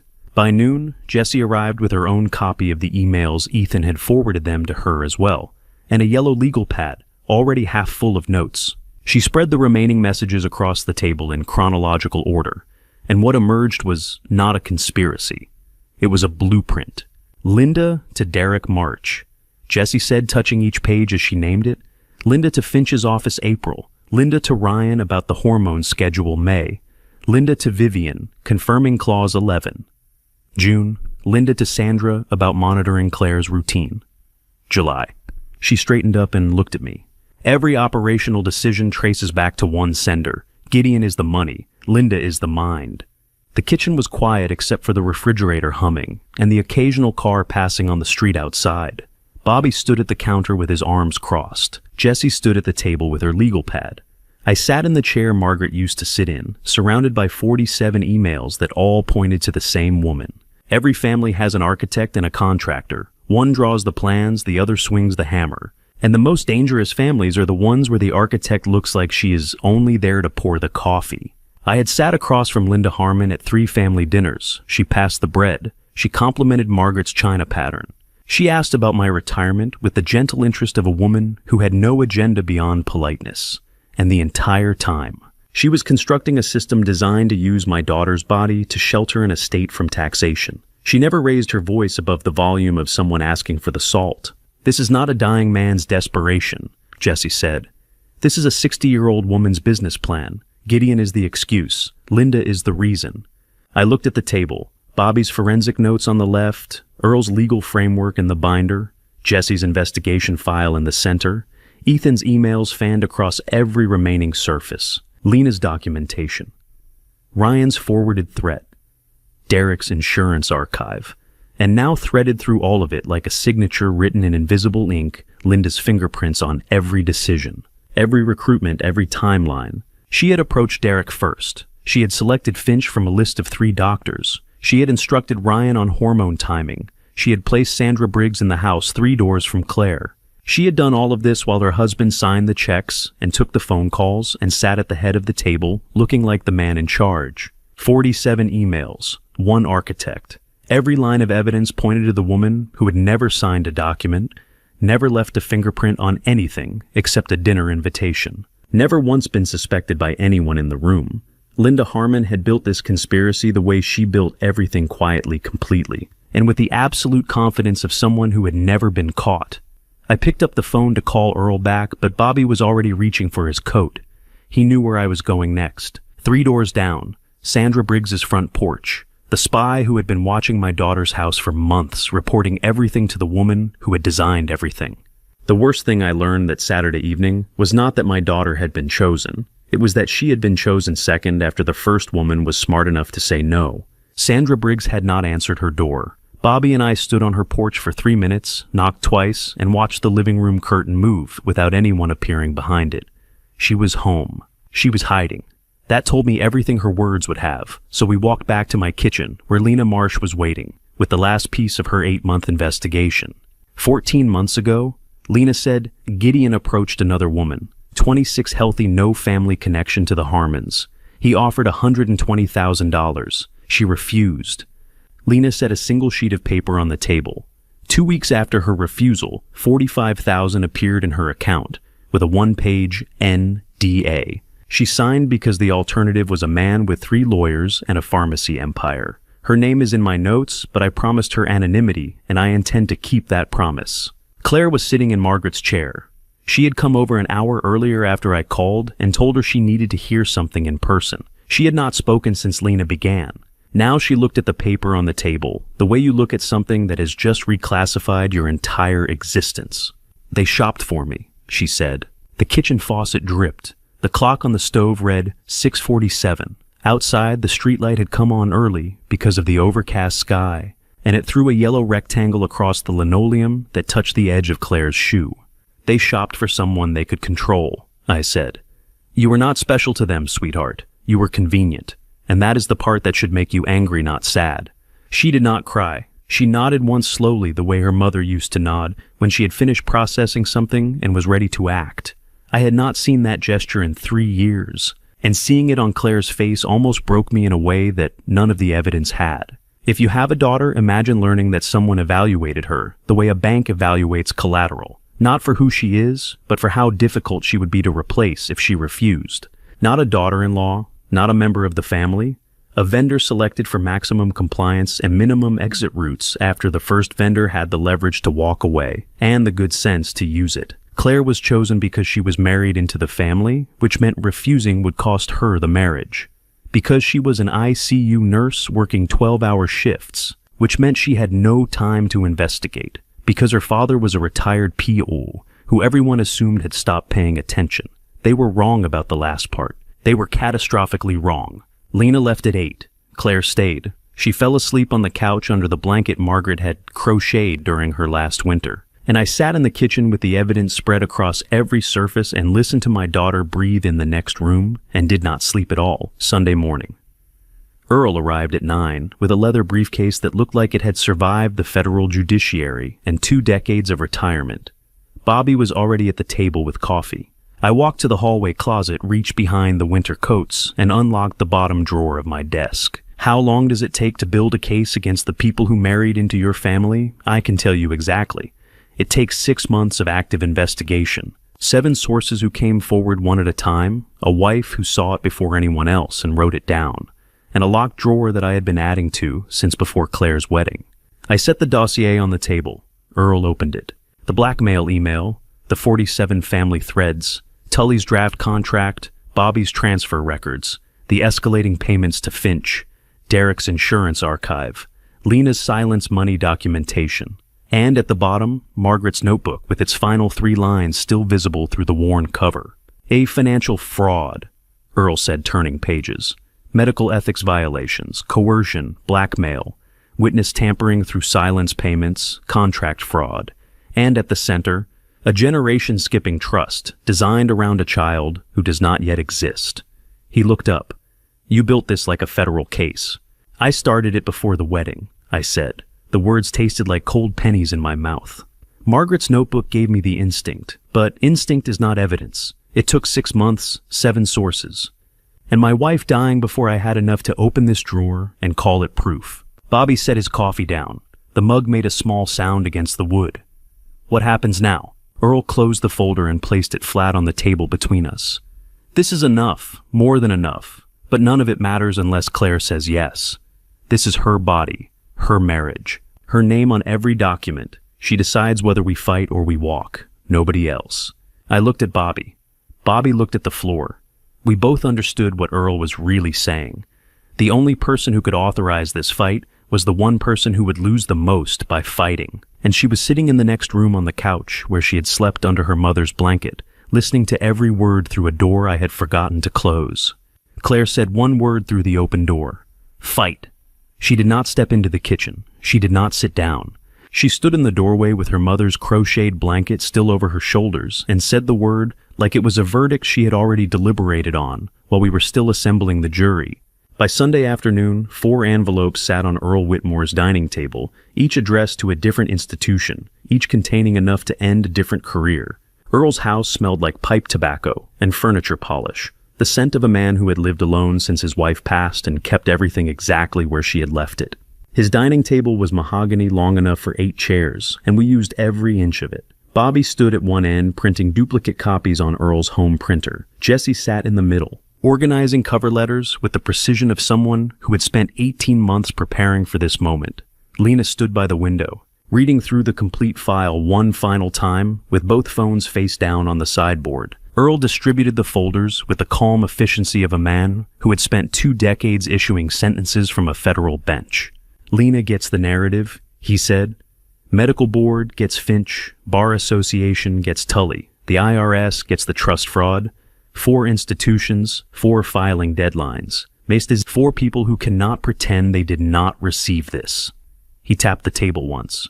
By Monday morning, the Harmon machine has 4 fronts to defend and the resources to cover maybe 2. Jessie looked up from her cover letters. Once Lena publishes, Linda cannot claim ignorance. Once the medical board opens Finch's file, his license is suspended pending review. Once the bar sees Tully's draft, his practice is under investigation. And once the IRS sees the trust timeline, the estate plan collapses, whether Gideon is alive or dead. I stood at the end of the table nearest the kitchen and watched them work. I had spent 20 years as a private investigator, and I had never once gone to the press, the licensing boards, or the IRS. I had always believed in keeping things quiet, handling problems within the scope of what one man and one file could accomplish.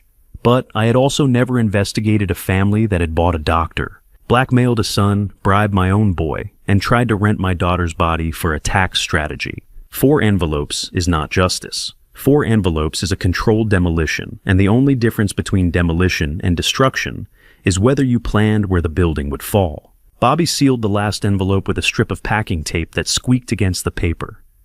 Jessie signed her name on each cover letter in blue ink. Lena put the complete file into her bag without ceremony, the way someone pockets a key they have been waiting to use. Earl walked to his study and made a single phone call to a federal liaison, whose name he did not share with the rest of us. When he came back, he poured 5 glasses of water from a pitcher on the sideboard, and we drank in silence, and the water tasted like nothing, which was exactly right. The envelopes went out by courier that evening. 3 packages to 3 offices, 1 digital file to Lena's editor. By the time I drove home, the streetlights on Earl's block had come on, and the December dark had swallowed the lawns. And I thought about Margaret's notebook sitting in that file, and how she had started this investigation from a kitchen chair, while I sat in the next room, watching the evening news oblivious. Monday, the phone rang at 11:14 in the morning. Ethan, his voice was flat, the kind of flat that comes after you have felt everything, and arrived at the place where feeling stops. I showed them everything, he said. The emails, the payment trail, the trust timeline. I laid it on the dining room table and stood there while they read it. I leaned against the kitchen counter. The house was quiet. Claire had gone to work the overnight shift, and Bobby was at home waiting for my call. My mother looked at the papers. Ethan continued. She read every page. Then she looked at me and said 4 words. Family takes care of family. The same words my father uses. The same words that mean we own you. And Vivian, I asked. Vivian didn't speak. She looked at Clause 11. She looked at me, and she closed her mouth like a door. Then Ethan Harmon was 28 years old and sitting in a driveway he would never pull into again. The youngest son of a family that measured loyalty in silence and punished honesty with exile. He had been pushed out at 21 for finding an irregularity nobody wanted found, and now, 7 years later, he had walked back into that house with the full accounting of what his family had built and watched 2 women choose silence over explanation. I am not going back inside that house, Mr. Calloway, he said. Not today, not ever. You don't have to, I said. He hung up. I stood in the kitchen holding a phone that still carried the sound of a car engine idling in a driveway on the east side of Columbus. 4 institutions had received 4 envelopes. One son had walked out of one family for the last time. And somewhere in that house, Linda Harmon was sitting with evidence spread on her dining table and a silence around her that did not sound like surrender. It sounded like calculation. Because women who build conspiracies in silence do not collapse in silence. They recalculate. And Linda Harmon had been recalculating longer than any of us had been paying attention. Marcus Tully was already standing when we walked into his office, not behind his desk, but in front of it, as if he had been waiting on the wrong side of his own authority for 20 years and had finally run out of room to pretend otherwise. Linda's recalculation came faster than I expected. By Tuesday morning, Sandra Briggs had packed 2 suitcases and left Grandview Heights without forwarding her mail. Linda was cleaning house. But she was too late because the envelopes had already arrived, and institutions do not forget what they have opened. Tully's office smelled like leather chairs and the lemon oil his secretary used on the bookshelves. Earl stood to my left with his briefcase. Tully stood in front of his desk with his hands at his sides and a look on his face that I recognized from 2 decades of watching guilty men decide how to frame their cooperation. Gideon brought me a hormone addendum in August, Tully said. He did not sit, neither did we. Administer fertility medication through Ryan's Pharmacy Access, without Claire's knowledge or consent. He paused. I told him I would not sign it. He told me I was fired. I kept the draft with my refusal dated and notarized. Because I have practiced law long enough to know that the document you refuse to sign is the one that saves you. He walked to his filing cabinet, unlocked the second drawer with a key he wore on a chain around his wrist, and pulled out a single manila folder. Inside was a 2-page addendum with Gideon's handwriting in the margins, and Tully's refusal stamp in red ink at the bottom, dated August 19th, notarized. Witnessed by his paralegal, the kind of document a careful man creates when he senses the ground shifting beneath the client who pays his retainer. Earl took the folder and read it standing up. His face did not change, but his grip on the pages tightened, and I could hear the paper crease under his thumbs. 20 years ago, you drafted a contract I could not touch, Earl said. Today you are handing me proof that the Harmons knowingly pursued non-consensual medication after their own lawyer refused to authorize it. He closed the folder. This is not about me bringing you to light, Marcus. This is about you bringing yourself to light before someone less patient does it for you. Tully nodded once. He did not argue. He did not negotiate. He understood the arithmetic: cooperate now and survive, or wait and be included in the wreckage. If you have ever watched a powerful man sit across from a truth more powerful than his reputation, you know what his face looks like. It looks like relief dressed as defeat. Because the weight of carrying the secret was always heavier than the cost of releasing it, and Tully had been carrying his since August. We left his office with the addendum in Earl's briefcase. The elevator doors closed, and Earl looked at me in the mirrored walls and said, "That is the last piece. Criminal non-consent. Everything else was financial or ethical. This is criminal." The consequences arrived the way Earl had designed them. Not all at once, but in sequence, each one triggering the next, like dominoes arranged across a table. Tuesday. The IRS opened a formal fraud investigation into the generation-skipping trust and froze the estate transfer. Every dollar locked in place by a federal hold that no attorney in Columbus could lift, without a hearing that would take months to schedule. Wednesday. The state medical board issued a temporary revocation of Dr. Finch's license. His office closed. The philanthropy plaques stayed on the walls of an empty waiting room, and I wondered how many patients would walk past that building and finally understand what those plaques had purchased. Thursday. Linda Harmon received a summons. Criminal investigation into the administration of hormone medication without the patient's informed consent. The summons was served at the Harmon residence by a county deputy, who later told Jesse that Linda accepted the papers without a word, signed the receipt, and closed the door. 4 days. 4 institutions. The machine Linda had built in silence was dismantled by paperwork, the same instrument she had used to construct it. The estate was frozen. The doctor was suspended. The architect was under criminal investigation. The lawyer had turned witness. The youngest son had walked away. And the dying man at the center of it all received notification from his replacement attorney that the trust was dead. He would spend his remaining months with every asset locked behind a federal hold, and his wife facing charges that carried actual prison time. I sat in my kitchen on Friday evening and drank coffee that had gone cold for the second time that week. The house was quiet. Bobby had gone home. Claire was working the night shift. The evidence that had covered every surface of my kitchen table for weeks was gone, now distributed to 4 institutions and 1 reporter, and the table was bare except for Margaret's empty chair and a ring stain from a mug I had not washed. Lena's article ran without names. She did not need them. In a city the size of Columbus, a story about a pharmacy chain owner, a surrogacy contract, and a doctor on retainer narrowed the field to 1 family, The town knew by Friday. The Harmons knew the town knew by Saturday. I should have felt victory. I had built this case from a kitchen table with 7 sources and a dead wife's notebook, and every target had fallen in the order Earl predicted. Instead, I felt the thing that comes after victory in every investigation I have ever closed. The quiet recognition that the people who lost the most were not the ones who deserved to. Gideon was dying anyway. Linda would hire lawyers. Finch would appeal. Tully would cooperate and walk. But Claire had lost a marriage, a family, a future she thought was hers, and a version of herself that believed people married into your life because they loved you, not because you were the second name on a list. My son arrived on a Tuesday with the posture of a man who had rehearsed an apology all night and then decided at the door that an apology was not what he owed me. Claire had filed the paperwork with Jesse's firm the day before. The marriage was ending. The investigation was over. The institutions were doing their work. And now Derek stood in my doorway with his coat still zipped and his car running in the driveway, as if he wanted to be certain he could leave quickly if what happened inside went badly. "And sit down," I said. He sat at the kitchen table in the chair Bobby usually took. The table was bare now. All the evidence was gone, distributed to the people and offices that would use it. What remained was a kitchen that smelled like dish soap and the December draft that came through the window Margaret had always said needed replacing. Derek did not start with the money. He started with the hormones. "I knew from the second month," he said.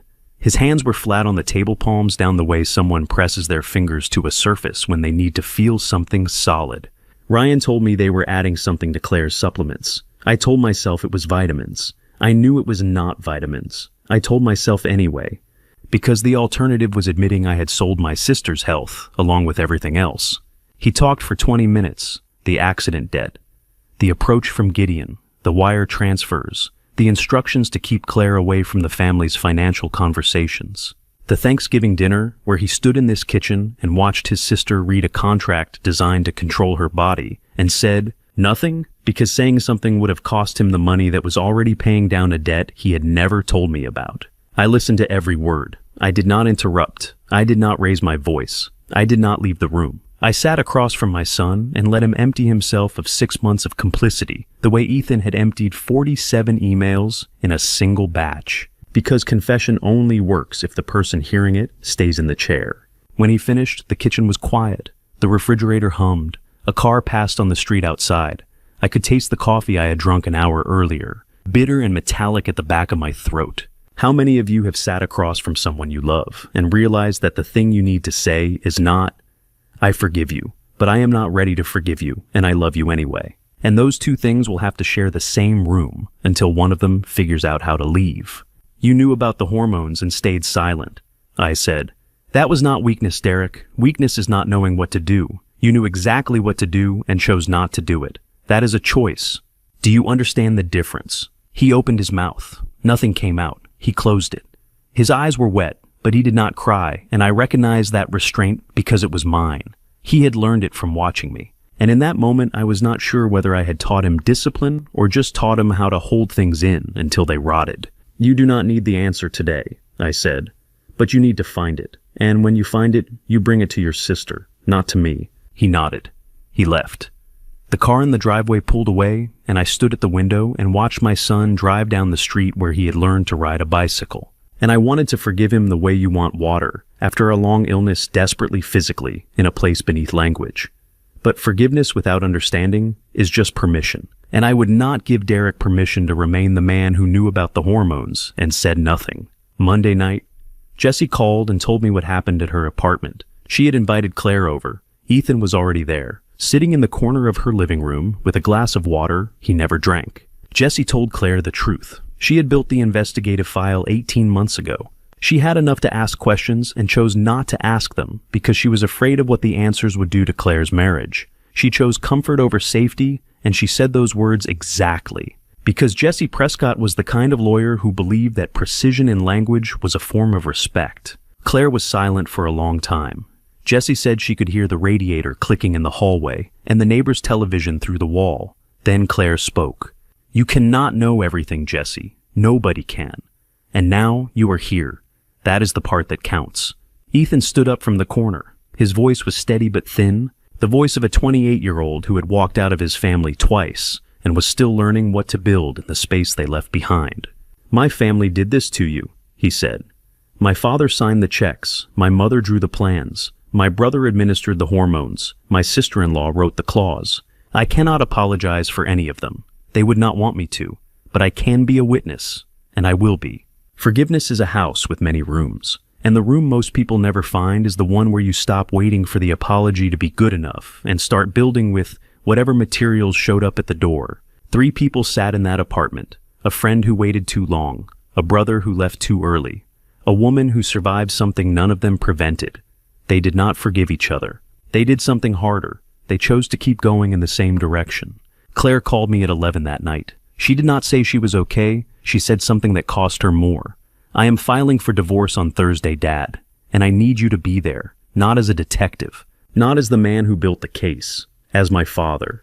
I said yes before she finished the sentence because it was the first time in 6 months she had asked me for something I actually knew how to give.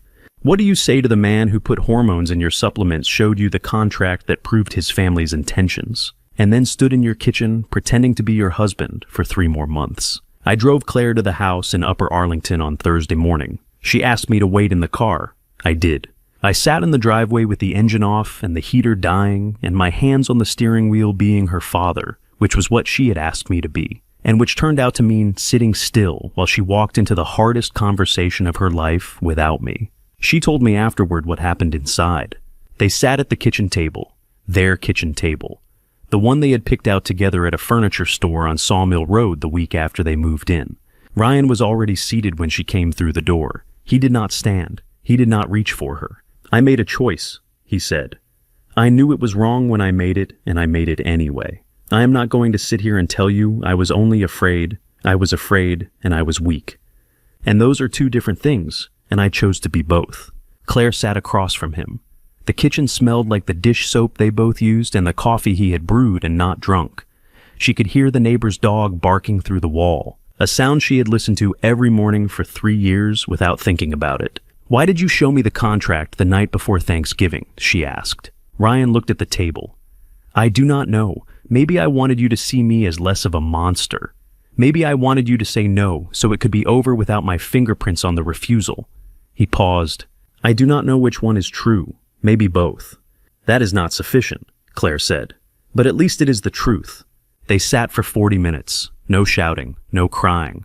2 people who had shared a bed for 3 years, looking at each other across a kitchen table and discovering that the distance between them could not be measured in feet, only in the number of lies that had accumulated in the space where love was supposed to be. If you have ever sat across from someone who hurt you and heard them say something that was not enough but was at least honest, you know that truth without resolution is the hardest thing to carry. You cannot put it down. You cannot use it to build anything. You can only hold it and walk forward and hope that the weight eventually changes shape into something you recognize. Claire came back to the car at 10:15. She closed the door. She did not look at the house. I started the engine and pulled out of the driveway. And neither of us spoke until we were on the freeway. And then she said, "He was honest. Finally. And it was not enough. And I think he knows that." I drove her to my house. She went upstairs to the room that had been hers before she married, and I heard the door close. And I stood in the kitchen alone with the question I had carried for 3 years pressing against the inside of my chest like a second heartbeat. Did they kill her? Did Margaret's investigation cost her more than silence? Did the stress of knowing what the Harmons were planning contribute to the stroke that took her voice and then her life? Was my wife murdered by proximity to a secret she could not share? I picked up the phone and called Dr. Adeline Cross at Riverside Methodist. She had been Margaret's physician for 11 years. I told her why I was calling. She pulled the file. "Pre-existing hypertension," she said. "Stage 2, managed with medication for a decade. The stroke was consistent with uncontrolled blood pressure compounded by prolonged stress. There is no evidence of external cause, no toxicology flags, no anomalies in her blood work from the last 3 visits." Could the stress have been a factor? I asked. That stress is always a factor in hypertensive stroke, but the underlying condition was the primary cause. The stress accelerated what was already happening. 3 years I had carried that question. Did they kill my wife? And the answer was no. They did not poison her. They did not sabotage her medication. They did not arrange her death. but they made her afraid enough to write 3 words she never got to say, and the fear she carried in silence sat on top of a blood pressure condition that was already running out of margin. Nobody killed Margaret, but somebody made the last months of her life heavier than they needed to be, and she bore that weight alone because I was the kind of man she had to leave evidence for instead of talk to. I closed the notebook. I set it on the shelf beside our wedding album and the photograph of Claire in her nursing school graduation cap. 3 women across 2 frames and 1 notebook. I had failed all of them at one point or another, and I was still here, and that was either grace or accident, and I no longer needed to know which. The first snow fell on Grandview Heights at 11:40 that night. Margaret always loved the first snow. She said it made the world look like it was being forgiven for the year it just had. I watched it from her chair by the window. The flakes caught the streetlight and turned orange for a moment, before they landed on the lawn and turned white again. The house was quiet. The investigation was finished. My daughter was upstairs in her childhood bed. And somewhere between the case being over and the family not being over, I would have to learn how to be a father again, instead of a detective, starting Thursday. Starting with showing up at a courthouse where the only evidence that mattered was that I was there. 6 weeks after Thanksgiving, my daughter sat at my kitchen table holding a cup of tea with both hands. And for the first time in months, I saw Claire instead of a case. I had gone to the courthouse with her on Thursday. I sat on a wooden bench in a hallway that smelled like floor wax and recycled air, and watched her walk through a door with Jesse at her side and come out 40 minutes later with a filing number and a face that looked like it had been scrubbed clean of something heavy. She did not cry. She took my arm in the parking lot and we walked to the car in silence, and the silence was not the kind that hides things. It was the kind that comes after you have said everything that needed saying to everyone except the person standing next to you. Now it was January. The holidays had passed quietly. Bobby came for Christmas dinner. Claire helped me cook. We used Margaret's recipe for the potatoes, and neither of us mentioned it, and both of us noticed. Claire sat in the 3rd chair from the window, the one with the wobble that Margaret never fixed because Claire said it made breakfast feel like a boat. She was 31 years old, an ICU nurse, divorced, surviving, and drinking chamomile tea at her father's table, like a woman who had decided the next chapter would be written in her own handwriting.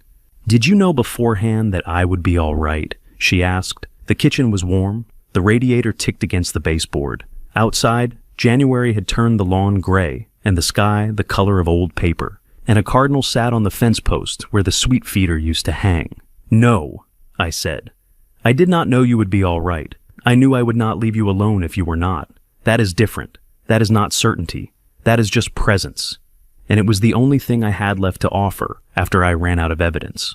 She smiled. It was small and tired and real. "Mom would have found it sooner," she said. "Your mother found it first. I just took 3 years to read what she wrote." That sounds like her, leaving the answer where you would eventually look. I spent 6 months looking at my daughter through the lens of an investigation. I cataloged her as a victim, a witness, a plaintiff, a piece of a case I was building on a kitchen table covered in manila folders. And the moment I stopped, the moment I saw her holding tea with both hands at the table where she learned to read, I understood that the case was never the point. The case was just the road back to being allowed to sit across from her without a folder between us. Claire left at noon. She hugged me at the door, and her coat smelled like the lavender detergent Margaret used to buy. And I did not ask her if she had chosen it on purpose, because some questions are better left as gifts. I stood at my desk after she left. The bottom drawer was open, empty. Every document filed, delivered, or returned. 6 months of evidence that had filled every surface in this house was gone now, distributed to institutions and attorneys and a reporter with 2 phones. And what remained was a drawer with nothing in it, and a man standing over it trying to remember what he used to keep there before the investigation started. I thought about Gideon Harmon, not the dying man with frozen assets and a wife under criminal investigation. The man I met at the Kroger on 5th Avenue last August. He was buying grapefruit. I was buying coffee. We stood 3 feet apart in the produce aisle, and he looked at me 1 second longer than a stranger would. In that second, I saw the calculation. He knew what I had been. He knew whose father I was, and he decided between the grapefruit and the organic bananas that a 60-year-old widower would choose peace over truth, because that is what tired fathers do. They let things go. They look away. They decide that the marriage is more important than the question. He was wrong, not because I am brave, because Margaret taught me in a notebook I found 3 years too late that peace built on silence is just a longer word for cowardice. And cowardice was the one thing she never tolerated, not in her students, not in her children, and not in me. If you are listening to this, and you know something about someone you love that you are afraid to say it. Say it badly. Say it too late. Say it in a notebook they will not find for 3 years. But say it. Because families survive truth. They do not survive the silence that replaces it. The silence does not protect anyone. It just gives the people doing harm more room to operate, and the people being harmed less reason to ask for help. 3 times I failed my daughter during this investigation. I will carry those 3 times for the rest of my life. But the drawer is empty now. The notebook is on the shelf beside our wedding album. The evidence has been delivered to people whose job is to act on it. And my daughter sat at my kitchen table this morning and held her tea with both hands and asked me a question that had nothing to do with contracts or hormones or money. And I answered it as her father. That is not redemption, but it is a start. I closed the empty drawer. I stood at the kitchen window where Margaret used to watch the snow and Claire used to eat cereal in a wobbling chair. And I said the thing I should have said 3 years ago to a woman who was no longer in the room, but who had never really left it. I read your notebook, Margaret, every word, and you were right. True peace comes only after truth, never as a substitute for it. And to you listening to my story, remember this. I spent 6 months building a case from a kitchen table. I found the evidence, I exposed the conspiracy, I protected my daughter. But I also spent 3 years ignoring what my wife tried to tell me. And I spent 6 months looking at my own child through the lens of an investigation instead of through the eyes of a father. Do not make my mistake. Do not wait for a folder on a dinner table to start paying attention to the people you love. This family story taught me that silence is not protection, it is permission. Every family story has a moment where someone knows the truth and chooses not to speak it, and that silence grows until it becomes the architecture of something ugly. If you know something, say it. Say it badly, say it too late, but say it. Because families survive truth. They do not survive the silence that replaces it. I believe God put me through this so I could stand here and tell you. True peace comes only after truth, never as a substitute for it. That is the lesson my wife left in a notebook I found 3 years too late, and it is the lesson I am leaving with you right now. If this family story stayed with you, I would be grateful if you shared it with someone who needs to hear it. Drop a comment and tell me what would you have done at that Thanksgiving table. Would you have opened the folder or walked away? I read every single one. And if you have not already, please subscribe to Revenge Dad so you do not miss what comes next. Thank you for staying until the very end. It means more than you know. Please remember that certain details in this story have been adjusted for narrative and emotional impact. The message behind it, that truth is the only foundation a family can stand on, is what I hope stays with you long after you close this video. God bless you all.